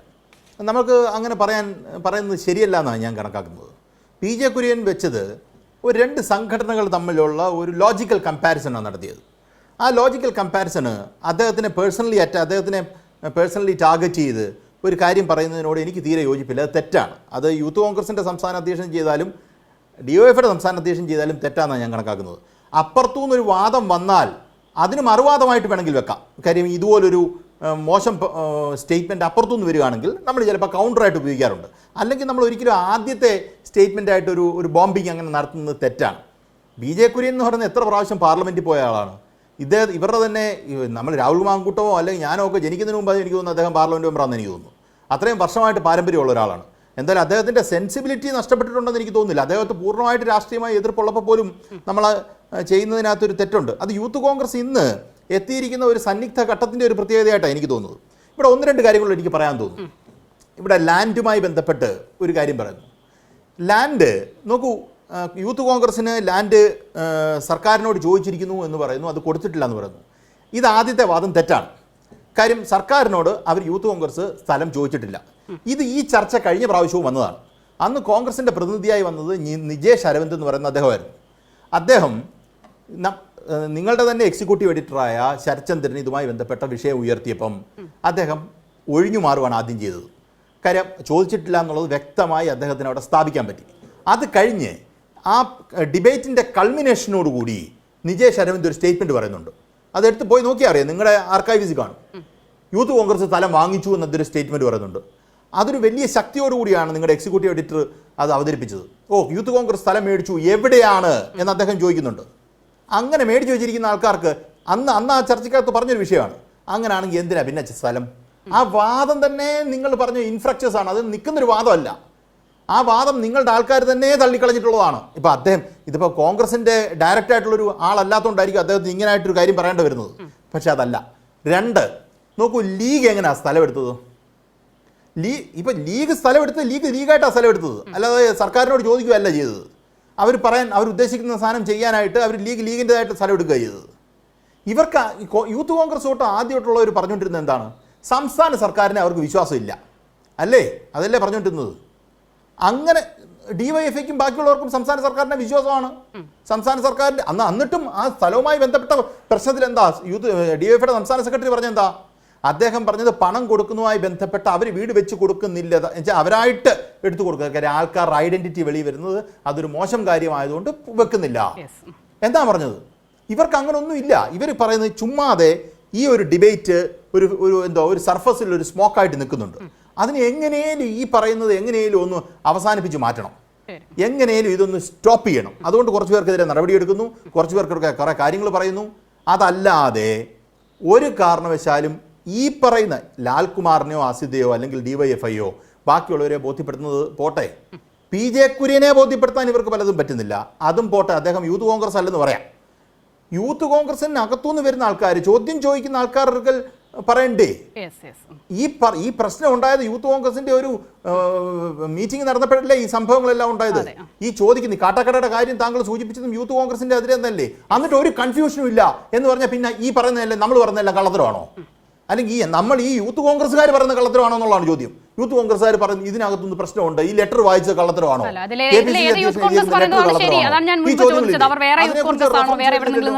ഞാൻ മടങ്ങി വരാം ശ്രീലാൽ കുമാർ. ശ്രീ റജി, എനിക്ക് SK സജീഷിലേക്ക് പോകണം. അതിന് മുൻപ് ഞാൻ താങ്കൾക്ക് ഒരു അവസരം കൂടി തരുന്നു. ഈ സ്ഥലമെടുപ്പുമായി ബന്ധപ്പെട്ട് ഇപ്പോൾ താങ്കൾ പറഞ്ഞ വാദങ്ങൾ, അത് ഇതിന്റെ പ്രശ്നം, ഇതിലൊരു തീരുമാനമില്ല കൃത്യമായി. ഇപ്പോൾ ഇതൊരു വിവാദമായി വരുന്നത് വരെ ഏതാണ്ട് പിരിച്ച തുകയെക്കുറിച്ചൊക്കെ പൊതുസമൂഹം മറന്നു എന്നൊരു മട്ടിലായിരുന്നു യൂത്ത് കോൺഗ്രസ്. അപ്പോൾ ഇതൊരു ചർച്ചയായി വരുന്നു, മാധ്യമങ്ങളിലൊക്കെ വാർത്തയാകുന്നു. അപ്പോൾ വേഗം വരുന്ന നേതാക്കൾ എന്തെങ്കിലുമൊക്കെ അങ്ങ് പറയുകയാണ്. അതുകൊണ്ടാണ് ഈ പല വൈരുദ്ധ്യം ഉണ്ടാകുന്നത്. ചിലർ ഭൂമി വാങ്ങി എന്ന് പറയുന്നു, ചിലർ സർക്കാരിന് അപേക്ഷ കൊടുത്തു, സർക്കാർ സ്ഥലം തന്നില്ല എന്ന് പറയുന്നു, ചിലരാകട്ടെ കേന്ദ്ര നേതൃത്വം വാങ്ങുന്ന ഭൂമിയിൽ അല്പം ഞങ്ങൾക്ക് തരാൻ പോവുകയാണെന്ന് പറയുന്നു. അപ്പോൾ അവിടെ തന്നെ ഒരു ആശയക്കുഴപ്പമാണ്, വ്യക്തതയില്ലാത്തതിന്റെ പ്രശ്നമാണ്. ശ്രീ റജി, നോക്കൂ അസിത, ഇത് അങ്ങനെ കുറ്റപ്പെടുത്താതിരിക്കൂ. ഇത് ഇത്രയും വലിയൊരു ദുരന്തത്തെ അതിജീവിച്ചവർക്ക് അവർക്ക് പരമാവധി സഹായം ചെയ്യുന്നതിന് തുടക്കം മുതൽ കോൺഗ്രസും യൂത്ത് കോൺഗ്രസും അതിൻ്റെ എല്ലാ വിഭാഗങ്ങളും കൈകോർത്ത് നിന്നുകൊണ്ട് അവരെ കൊണ്ട് ചെയ്യാൻ കഴിയുന്ന പരമാവധി കാര്യങ്ങൾ ചെയ്യുകയും നിരന്തരം അത് നിർവഹിച്ചുകൊണ്ടിരിക്കുകയും ചെയ്യുകയാണ്.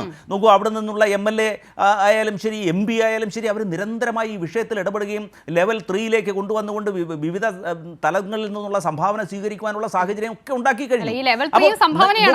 നോക്കൂ, ലെവൽ 1, ലെവൽ 2, ലെവൽ 3 എന്നൊക്കെ പറയുമ്പോൾ ആദ്യം പണപ്പിരിവ്, പിന്നെ ഭൂമി വാങ്ങുന്നു, പിന്നെ പണി തുടങ്ങുന്നു. ഇതാണല്ലോ ഇപ്പോൾ താങ്കൾ പറയുന്ന ലെവൽ 3 ഇപ്പോഴും സംഭാവന പിരിവാണ്. നോക്കൂ, ഇത് കോൺഗ്രസ് പ്രസ്ഥാനം 100 വീട് വെച്ച് നൽകും എന്ന് പറഞ്ഞിട്ടുണ്ട്. ആ 100 വീടിനകത്താണ് ഇത് ഉൾപ്പെടുന്നതെന്നുള്ള അറിയാമല്ലോ. അപ്പോൾ ഇത് സംബന്ധിച്ച് യൂത്ത് കോൺഗ്രസിനെ നിങ്ങൾ വേറിട്ട് കണ്ടുകൊണ്ട് അവരെ ഒറ്റപ്പെടുത്തിക്കൊണ്ട് അവരെ വിമർശിക്കുന്നതിന് എന്തിനാണ് ഇത്ര വ്യഗ്രത കാട്ടുന്നത്? അവരൊരു നല്ല കാര്യം ജനങ്ങൾക്ക് വേണ്ടി ഒരു സാമൂഹിക പ്രതിബദ്ധതയുടെ ഭാഗമായി അവർ നിർവഹിക്കുമല്ലേ. ഞാൻ ഡിവൈഎഫ്ഐ ചെയ്യുന്ന ശ്രമത്തെ ഞാൻ ശ്ലാഘിക്കുകയാണ്.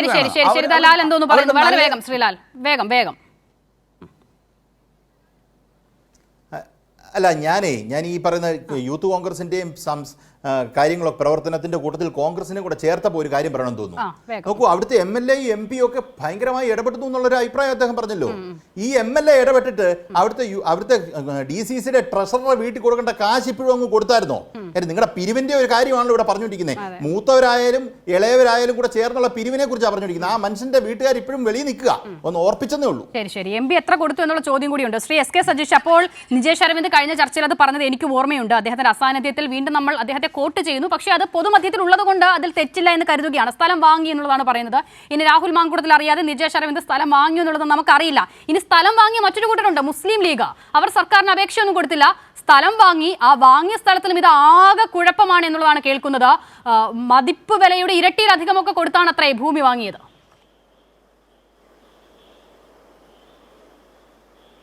തീർച്ചയായും അശ്രിത, ഇതിലൊരു കാര്യം നമ്മൾ ആർക്കും ഏതെങ്കിലും ഒരു കാര്യം ഇവരെ കോട്ട് ചെയ്ത് പറയാൻ വേണ്ടി പറ്റില്ല. ഇന്നിവിടെ ശ്രീ റെജി പറഞ്ഞ കാര്യമല്ല നാളെ യൂത്ത് കോൺഗ്രസിൻ്റെ അധ്യക്ഷൻ പറയുക. അതായിരിക്കില്ല ഇന്നലെ ചർച്ചയിൽ മറ്റൊരു പ്രതിനിധി പറയുക. കാരണം ഇവർ പറയുന്നത് താൽക്കാലികമായ രക്ഷപ്പെടലിനുള്ള അവരുടെ തന്ത്രങ്ങൾ മാത്രമാണ്, അല്ലാതെ യഥാർത്ഥ വസ്തുതകൾ അവർ പറയുന്നില്ല. പല സംഘടനകളും പല രീതിയിലായി അവിടെ കൈകാര്യം ചെയ്യുന്നുണ്ട്. ഇവരുമായി ബന്ധപ്പെട്ട UDFന്റെ ഭാഗമായി നിൽക്കുന്ന മുസ്ലിം ലീഗ്, ആ മുസ്ലിം ലീഗ് സ്വന്തമായി ഭൂമി കണ്ടെത്തി. ആ ഭൂമി കണ്ടെത്തിയുമായി ബന്ധപ്പെട്ട ആക്ഷേപം വേറെയുണ്ട്. 65,000 രൂപ വില വരുന്ന ഭൂമി നാട്ടുകാരിൽ നിന്ന് പിരിച്ച പൈസ ഏതാണ്ട് 1,22,000 രൂപ കൊടുത്തുകൊണ്ടാണ് വാങ്ങിയത്. ഇരട്ടി വിലക്കാണ് വാങ്ങിയത്, അങ്ങനെയാണ് രജിസ്റ്റർ ചെയ്യപ്പെട്ടത്. അത് മറ്റൊരാൾക്ക് കൈമാറാൻ പറ്റാത്ത തോട്ടം ഭൂമിയാണ് എന്നതുൾപ്പെടെയുള്ള ആക്ഷേപങ്ങൾ നിലനിൽക്കുന്നു. പക്ഷേ ആ ആക്ഷേപം അവിടെ മാറ്റിവെച്ചിട്ട് അത് നമ്മൾ വേറെ ചർച്ച ചെയ്യേണ്ടതാണ്. അവർ ഭൂമി വാങ്ങാൻ വേണ്ടി പോയല്ലോ. ഇവർ ഭൂമി വാങ്ങിയിട്ടില്ല എന്ന് മാത്രമല്ല, ഇവർ പറയുന്ന കണക്കുകളിലെ വൈരുദ്ധ്യം അങ്ങേയറ്റം തെറ്റാണ് എന്ന് കാണാൻ വേണ്ടി കഴിയും. അതിന് മറ്റു പല ആക്ഷേപം ഉന്നയിക്കുക, നിങ്ങൾ ആക്ഷേപിക്കരുത് എന്ന് പറയുക, ഒറ്റപ്പെടുത്തരുത്, കുറ്റപ്പെടുത്തരുത് എന്നെല്ലാം പറയുക. റീബിൽഡ് കേരളയുമായി ബന്ധപ്പെട്ട് അദ്ദേഹം കാര്യം സൂചിപ്പിച്ചു. ഒറ്റ വാചകത്തിൽ മാത്രം പറയാം. നമുക്ക് ഓർമ്മയുണ്ട്, പ്രളയകാലം കഴിഞ്ഞപ്പോൾ ഒരു മഹാപ്രളയം, ഒരു നൂറ്റാണ്ടിലെ ഏറ്റവും വലിയ പ്രളയത്തിന് കേരളം സാക്ഷിയായി. ഈ ഫ്ലോറിലും മറ്റു പല മാധ്യമങ്ങളുടെയും ഫ്ലോറിൽ പല ബുദ്ധിജീവികളും മറ്റും പലരും സാങ്കേതിക രംഗത്തും ശാസ്ത്രരംഗത്തും ഒക്കെയുള്ള ആളുകൾ വന്നിരുന്ന് പറഞ്ഞു, കേരളം ഒരുപാട് പുറകോട്ട് പോകും. ഈ പ്രളയത്തിന് ശേഷം കേരളം ഒരു നൂറ്റാണ്ടിനപ്പുറത്തേക്ക് പോവുകയാണ്. കാരണം കേരളം മുങ്ങിപ്പോയിരിക്കുന്നു. എങ്ങനെ പുതിയ കേരളം ഉണ്ടാകും? ആ കേരളത്തെ റീബിൽഡ് കേരളയിലൂടെ ഒരു ചെറിയ പോറൽ പോലും പഴയ പ്രളയത്തിൻ്റെത് അവശേഷിക്കാത്ത രീതിയിൽ മാറ്റാൻ വേണ്ടി കഴിഞ്ഞു. എന്തെല്ലാം ജീവനോപാധിയാണോ നഷ്ടപ്പെട്ടത്, ബിൽഡിങ്ങുകൾ നഷ്ടപ്പെട്ടത്, എവിടെയെല്ലാം എന്തെല്ലാമാണോ ഉണ്ടായിരുന്നത്, അതെല്ലാം ഒരു പോറൽ പോലുമില്ലാതെ കേരളം എങ്ങനെയായിരുന്നോ മുന്നോട്ട് പോയിക്കൊണ്ടിരിക്കുന്നത് അതുപോലെ പുനഃസ്ഥാപിക്കപ്പെട്ടു എന്നൊരു യാഥാർത്ഥ്യം മുന്നിലുണ്ട്. എന്തെങ്കിലും നിങ്ങൾക്ക് വായിൽ തോന്നുന്ന പോലെ വിളിച്ചു പറയരുത് എന്നാണ് എനിക്ക് അതിൽ അഭ്യർത്ഥിക്കാനുള്ളത്. മറ്റൊന്ന്, അദ്ദേഹം ഒരു കാര്യം ഇവിടെ പരപ്രാവശ്യം പറഞ്ഞുകൊണ്ടാണ് യൂത്ത് കോൺഗ്രസിനെ തീർച്ചയായും ഞാനൊരു 2-3 വാചകത്തിൽ പറഞ്ഞ് അവസാനിപ്പിക്കാം. അദ്ദേഹം ഇവിടെ യൂത്ത് കോൺഗ്രസിനെയും DYFIയും തമ്മിൽ താരതമ്യം ചെയ്യാൻ വേണ്ടി ശ്രമിക്കുകയാണ്. DYFI കേരളത്തിലെ യുവജനങ്ങളുടെ മുഴുവൻ വിഭാഗത്തിൻ്റെയും എല്ലാ താല്പര്യങ്ങളും ഉൾക്കൊണ്ട് പ്രവർത്തിക്കുന്ന ഒരു സമര സംഘടനയാണ് ഒരു വശത്ത്. ഏറ്റവും ഉജ്ജ്വലമായ സമരങ്ങൾക്ക് രാജ്യത്തെമ്പാടും നേതൃത്വം കൊടുക്കുന്നു. സംഘപരിവാരത്തിനെതിരായി, ഗവൺമെൻറ് നയങ്ങൾക്കെതിരായി എല്ലാം. അതേ വശത്ത് DYFI മറ്റൊരു സംഘടന കൂടിയാണ്. ഇന്ന് ഈ കേരളത്തിൽ ഏതാണ്ട് കാസർഗോഡ് മുതൽ തിരുവനന്തപുരം വരെയുള്ള ആശുപത്രികളിൽ ജനങ്ങൾക്ക് ഏതാണ്ട് 1 ലക്ഷത്തോളം പൊതിച്ചോറുകൾ ഒരു ദിവസം പോലും മുടങ്ങാതെ വിതരണം ചെയ്യുന്ന സംഘടനയാണ് DYFI. കേരളത്തിൽ ഏറ്റവും കൂടുതൽ രക്തം ദാനം ചെയ്യുന്ന സംഘടനയ്ക്കുള്ള അവാർഡ് നിരന്തരമായി ഏറ്റുവാങ്ങുന്ന സംഘടനയാണ് DYFI. ഏറ്റവും കൂടുതൽ രക്തം ദാനം ചെയ്യുന്ന സേനയാണ് DYFI. പരിസ്ഥിതി സംഘടന എന്നുള്ള നിലയ്ക്ക് ഉമ്മൻചാണ്ടിയുടെ കാലത്തുൾപ്പെടെ ഏറ്റവും മികച്ച പരിസ്ഥിതി സംഘടനയ്ക്കുള്ള അവാർഡ് നിരന്തരം ഏറ്റുവാങ്ങുന്നത് DYFI ആയിരുന്നു. അവസാനം അവർക്ക് കൊടുത്തു മടുത്തിട്ട് DYFI കൊടുക്കാൻ പറ്റാത്തതുകൊണ്ട് ആ അവാർഡ് തന്നെ പിന്നീട് ശ്രീ ഉമ്മൻചാണ്ടിയുടെ കാലത്ത് നിർത്തലാക്കുന്ന സാഹചര്യം ഉണ്ടായി. യൂത്ത് ബ്രിഗേഡ് കേരളത്തിലെ ഏത് പ്രതിസന്ധി ഘട്ടങ്ങളിലും യൂത്ത് ബ്രിഗേഡ് എന്ന പേര് പെട്ടെന്ന് തന്നെ ഇന്ന് ഉയർന്നു വരികയും ഏത് ജനങ്ങൾക്കും സഹായമായി ഉണ്ടാകുന്ന രീതിയിലുള്ള കേരളത്തിൻ്റെ പൊതുസേനയായി മാറി എന്ന് നമുക്ക് കാണാൻ വേണ്ടി കഴിയും. കലാസാംസ്കാരിക രംഗത്ത് DYFI വ്യത്യസ്തമായി യൂത്ത് ലിറ്ററേച്ചർ ഫെസ്റ്റിവൽ ഇന്ന് കേരളത്തിലെ ഏറ്റവും വലിയ സാംസ്കാരികോത്സവമായി മാറിയിരിക്കുന്നു. ഇങ്ങനെ വിവിധങ്ങളായ രീതിയിൽ മുന്നോട്ട് പോകുന്ന ഒരു സംഘടനയാണോ ഈ വിവാദങ്ങളുടെ പേരിൽ മാത്രം, പണം തട്ടിപ്പിൻ്റെ ഭാഗമായി മാത്രം ചർച്ച ചെയ്യപ്പെടുന്ന, തെറ്റായ കാര്യങ്ങളുടെ മാത്രം പേരിൽ ചർച്ച ചെയ്യപ്പെടുന്ന ഒരു സംഘടനയെ നിങ്ങൾ താരതമ്യം ചെയ്യുന്നത്? അങ്ങനെ താരതമ്യം ചെയ്യാൻ വേണ്ടി പാടില്ല. യഥാർത്ഥത്തിൽ ഞങ്ങൾക്കുള്ള പ്രയാസം ഈ യൂത്ത് കോൺഗ്രസിനെ പറ്റി നമ്മളിപ്പോൾ ഇരുന്ന് ചർച്ച ചെയ്യുകയാണല്ലോ. ഈ ചർച്ച പോലും യൂത്ത് കോൺഗ്രസ് എന്ന പേര് കുറച്ച് ആളുകൾ കേൾക്കാനിടയാക്കും. അതുപോലും ഒരു നെഗറ്റീവ് പബ്ലിസിറ്റി പോലും അവർക്ക് പബ്ലിസിറ്റിയാണ്.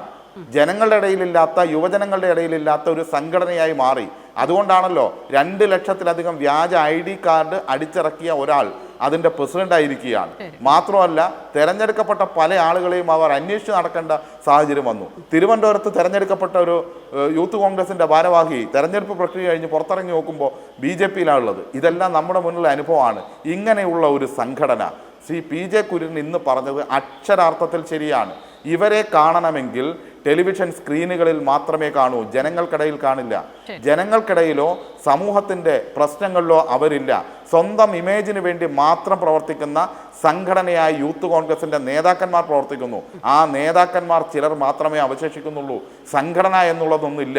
അതാണ് കോൺഗ്രസിൻ്റെ നേതാക്കന്മാർ ഇപ്പോൾ ശ്രീ PJ കുര്യൻ പറയുന്നത്. നേരത്തെ ശ്രീ രമേശ് ചെന്നിത്തല ഉൾപ്പെടെയുള്ള ആളുകൾ ഇവരുടെ ക്യാമ്പിൽ വന്ന് ഇത്തരം കാര്യങ്ങൾ പറഞ്ഞിട്ടുണ്ട്. ഇത് ജനങ്ങൾക്ക് വേണ്ടി പ്രവർത്തിക്കുന്ന സംഘടനയല്ല. അതുകൊണ്ട് അതിനെ മോശമാക്കുന്നു, ഒറ്റപ്പെടുത്തുന്നു, കുറ്റപ്പെടുത്തുന്നു എന്നൊന്നും പറയുന്നത് ശരിയല്ല. അതിന് ഞങ്ങളില്ല. കാരണം ഞങ്ങൾ പറഞ്ഞ ആ പേര് ജനങ്ങളുടെ ഇടയിൽ ഉണ്ടാക്കാൻ ഞങ്ങൾ ആഗ്രഹിക്കുന്നില്ല എന്നതുകൊണ്ടുകൂടിയാണ്. ക്ലിയർ. ശ്രീ റജി, ഇപ്പോൾ യൂത്ത് കോൺഗ്രസിന്റെ പിരിവാത് അവരുടെ മാത്രം സംഘടനാ വിഷയമാണ്, സംഘടനയ്ക്കുള്ളിൽ തീർക്കേണ്ട വിഷയമാണെന്ന് താങ്കൾ ആവർത്തിച്ചു പറയുന്നുണ്ട്. ഓമനക്കുട്ടൻ എന്നൊരു മനുഷ്യനെ ഓർമ്മയുണ്ടോ ശ്രീ റജി? അന്ന് ഇതൊന്നും സംഘടനാ പ്രശ്നം മാത്രമായിരുന്നില്ലല്ലോ. ആ മനുഷ്യനെ ഇങ്ങനെ കേരളം ഒന്നാകെ ഏത് തരത്തിലാണ് ആക്രമിച്ചത്? അപ്പോൾ എന്താണ് ചിലർക്ക് മാത്രം ഇങ്ങനെ ഒരു നീതി? നോക്കൂ, നിങ്ങൾക്ക് രാഷ്ട്രീയമായിട്ട് യൂത്ത് കോൺഗ്രസിനെ ആക്രമിക്കുന്നതിനോ അല്ലെങ്കിൽ വിമർശിക്കുന്നതിനോ ഒരു തടസ്സവുമില്ല. പക്ഷേ ഒറ്റ കാര്യമേ ഉള്ളൂ, ഈ വയനാട് പുനരധിവാസവുമായി ബന്ധപ്പെട്ട്, ഭവന നിർമ്മാണ പദ്ധതിയുമായി ബന്ധപ്പെട്ട് അതിൻ്റെ സാമ്പത്തിക സമാഹരണം സംബന്ധിച്ച് നിങ്ങൾ അതിനെ അനാവശ്യമായിട്ടാണ് വിമർശനത്തിൻ്റെ മുൾമുനയിൽ നിർത്തുന്നത്. അത് സംബന്ധിച്ച് കണക്കുകളിൽ ഒരു തരത്തിലുള്ള അവ്യക്തതയും ഇല്ല എന്ന് ഞാൻ ശക്തിപൂർവ്വം നിങ്ങളുടെ മുമ്പാകെ പറയുകയാണ്. അത് സംബന്ധിച്ച് ആരോപണം ഉന്നയിക്കുന്നതൊക്കെ ഈ എതിർപക്ഷത്തുള്ളവരാണ്. അത് യാഥാർത്ഥ്യമില്ല. ഇവിടെ വളരെ ആത്മാർത്ഥതയോടെ പ്രവർത്തിക്കുന്ന ആ സംഘടനയെ നിങ്ങൾ രാഷ്ട്രീയമായി വിമർശിച്ചുകൊള്ളൂ. അത് സംബന്ധിച്ച കണക്കുകൾ ആരാവശ്യപ്പെട്ടാലും നൽകുവാൻ ആ സംഘടന സന്നദ്ധമാണ്. ഇനി മറ്റ് തരത്തിൽ അതിൻ്റെ നിലപാടുകളെ നിങ്ങൾക്ക് വിമർശിക്കാം. അപ്പോൾ പക്ഷേ അത് അങ്ങനെ വിമർശിക്കുമ്പോൾ നിങ്ങളുടെ ആത്മാർത്ഥതയെ ജനം സംശയിക്കും. കാരണം വയനാട് പുനരധിവാസവുമായി ബന്ധപ്പെട്ട് സർക്കാർ സ്വീകരിക്കുന്ന നടപടികൾ ത്വരിതഗതിയിൽ മുന്നേറുന്നില്ല എന്നുള്ള വിമർശനമുണ്ട്. അവിടെ നോക്കൂ, സമരം ചെയ്ത ആ ദുരിതബാധിതരെ പോലീസ് ലാത്തിചാർജ് ചെയ്ത സംഭവം ഈ ജൂലൈ മാസത്തിലാണ് സംഭവിച്ചത്, നമ്മൾ മറക്കരുത്. അപ്പോൾ അത് മാത്രമല്ല, ആ സ്പീഡപ്പ് 1 വർഷമാകുന്നു. ഈ ജൂലൈ 30 ആകുമ്പോഴത്തേക്ക് ആ ദുരന്തം സംഭവിച്ചിട്ട് 1 വർഷമാകുന്നു. ഈ 1 വർഷത്തിനിടയിൽ ഏത് തരത്തിലുള്ള വ്യഗ്രതയോടെ വളരെ സ്പീഡായിട്ട് നിർവഹിക്കാൻ കഴിഞ്ഞിട്ടുണ്ടോ എന്നുള്ളൊരു ആത്മവിമർശനം കൂടി നടത്തണം. പക്ഷേ സർക്കാരിന് ഇപ്പോൾ ഒരു ടൗൺഷിപ്പ് തന്നെ നിർമ്മിക്കണം. അത്രയും സമയം വേണ്ടായിരുന്നു 30 വീടുകൾ നിർമ്മിക്കാൻ. അത് അല്പം കൂടി വേഗം പൂർത്തിയാക്കാമായിരുന്നു. SK സജീഷ്. അല്ല, ഒരു കാര്യം, ഇതെല്ലാം അദ്ദേഹം ഒരു ചർച്ചയുടെ ഭാഗമായി പറയുന്നു എന്നുള്ളതിനപ്പുറത്തേക്ക് ലോകത്തിന് തന്നെ മാതൃകയാകുന്ന ഒരു നിലപാടാണ് കേരളത്തിലെ സർക്കാർ സ്വീകരിക്കുന്നത്. ഒരു ടൗൺഷിപ്പിൽ കേവലമായ വീടുകൾ മാത്രമല്ല, അവിടെ അതിൻ്റെ കൂടെ ആശുപത്രികൾ, മറ്റ് ജീവനോപാധികൾ, സ്കൂളുകൾ, മറ്റ് സംവിധാനങ്ങളെല്ലാം ഒരുക്കിക്കൊണ്ട് എങ്ങനെയാണ് ഒരു പുനരധിവാസം നടത്തേണ്ടത് എന്നൊരു ലോകമാതൃക സൃഷ്ടിക്കാനാണ് കേരള സർക്കാർ ശ്രമിക്കുന്നത്. അതിൻ്റെ ഭാഗമായി ഇപ്പോഴും അവിടെയുള്ള ആളുകൾക്ക് വാടക നൽകിക്കൊണ്ടിരിക്കുന്നു. അവർക്ക് ദൈനംദിനം 300 രൂപ വെച്ച് അവർക്ക് നൽകിക്കൊണ്ടിരിക്കുന്നു. അത് 2 പേർക്ക് ഒരു കുടുംബത്തിൽ, കിടപ്പിലായ ആളുകളുണ്ടെങ്കിൽ 3 പേർക്ക്, ഇങ്ങനെയെല്ലാം നൽകി മുന്നോട്ട് പോവുകയാണ്. മറ്റ് കാര്യങ്ങളെല്ലാം നിർവഹിക്കുന്നു. രാജ്യത്ത് ഏറ്റവും ഉയർന്ന രീതിയിൽ അവർക്ക് ജീവൻ നഷ്ടപ്പെട്ട ആളുകൾക്ക് പണം നൽകുന്നു. ഇതെല്ലാം മാതൃകാപരമായി സ്വീകരിച്ചിട്ടുണ്ട്. മറ്റ് നിങ്ങളുടെ ഗിമ്മിക്കാണ്. നേരത്തെ താങ്കൾ MP എന്നൊക്കെ പറഞ്ഞു. രാജ്യത്തെ ഏത് MPക്കും ഇപ്പോൾ ഇത് അതിതീവ്ര ദുരന്തമായി മാറിയ ആ പട്ടികയിൽ വന്നതിൻ്റെ അടിസ്ഥാനത്തിൽ പണം വിനിയോഗിക്കാൻ, ഈ ദുരിതാശ്വാസ നിധിയിലേക്ക് വിനിയോഗിക്കാൻ അവകാശമുണ്ട്. പക്ഷേ വയനാട്ടിലെ കോൺഗ്രസ് MP വൻ ഭൂരിപക്ഷത്തോടെ ജയിച്ചിട്ട് ആ ഭൂരിപക്ഷത്തിന് അത്ര പണം പോലും അവിടെ ചെലവഴിക്കാൻ വേണ്ടി തയ്യാറായില്ല. കേരളത്തിലെ ഇടതുപക്ഷത്തിൻ്റെ MP മാർ, രാജ്യസഭാ MP മാർ ഉൾപ്പെടെയുള്ള ആളുകൾ അവിടെ പണം ചെലവഴിക്കുമ്പോൾ അവിടുത്തെ MP ആയ തെരഞ്ഞെടുക്കപ്പെട്ട MP 1 രൂപ മാറ്റിവെച്ചിട്ടില്ല. കേന്ദ്ര സർക്കാരും അവിടുത്തെ MPയും 1 രൂപ പോലും സ്വന്തം ഫണ്ടിൽ നിന്ന് മാറ്റിവെക്കാൻ നിയമപരമായി പറ്റുമായിരുന്നിട്ട് കൂടി മാറ്റിവെക്കാത്ത സാഹചര്യം കൂടി നിലനിൽക്കുന്നുണ്ട് എന്നത് കാണേണ്ടതുണ്ട്. രണ്ടാമത്തേത്, ഇവിടെ താങ്കൾ പറഞ്ഞ കണക്കല്ല, ഈ കണക്കുകളെല്ലാം തെറ്റാണ്.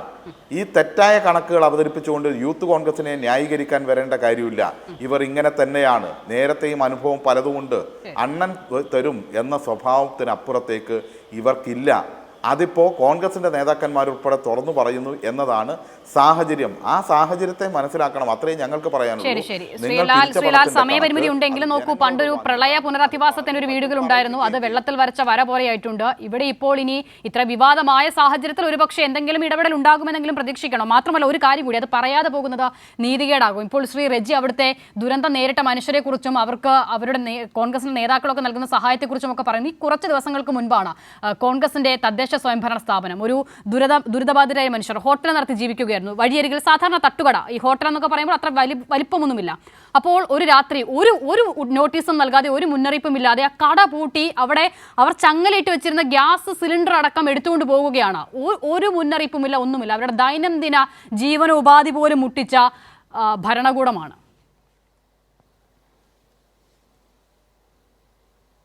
അല്ല, ഇതൊക്കെ കേരളത്തിൽ മാധ്യമങ്ങൾ പറയില്ല. മാധ്യമ സംസ്കാരം ഇപ്പം അങ്ങനെയായി മാറിയിട്ടുണ്ട്. പിന്നെ താങ്കൾ പറഞ്ഞ ഒരു വിഷയം കൂടെ പെട്ടെന്ന് ഞാൻ പറഞ്ഞ അവസാനിപ്പിക്കാം. ഇവിടെ വന്നൊരു വിഷയം എന്താ, പണം എങ്ങനെ ചിലവാക്കും അല്ലെങ്കിൽ എങ്ങനെ ഇത് സമാഹരിക്കും എന്നുള്ള ചോദ്യമല്ലേ. നമുക്കിനിയും പിരിക്കാമല്ലോ, പിരിക്കാൻ ഇപ്പോൾ ഓപ്ഷൻ ഉണ്ടല്ലോ. അതിപ്പോൾ 88 കിട്ടിയുള്ളൂ, നമുക്ക് എപ്പോൾ വേണമെങ്കിൽ പിരിക്കാമെന്നുള്ളൊരു ഇതുള്ളതുകൊണ്ട് എനിക്ക് തോന്നുന്നു യൂത്ത് കോൺഗ്രസ് ഇനിയും പിരിക്കുമായിരിക്കും. അതായിരിക്കും ഇച്ചിരി കറക്റ്റായിട്ട് നടക്കാൻ പോകുന്നത്. ശരി ശരി. എന്തായാലും എന്തൊക്കെ നടന്നാലും ആ മനുഷ്യരെ കൈവിടാതിരിക്കുക, അവരോടൊപ്പം ചേർന്ന് നിൽക്കാൻ സാധിക്കുക എന്നുള്ളതാണ് ഏറ്റവും പ്രധാനം. വളരെ നന്ദി ചർച്ചയിൽ ചേർന്നതിന് Shri S K Sajeesh, advocate N Lalkumar, B Reji. News and views പൂർണ്ണമാകുന്നു.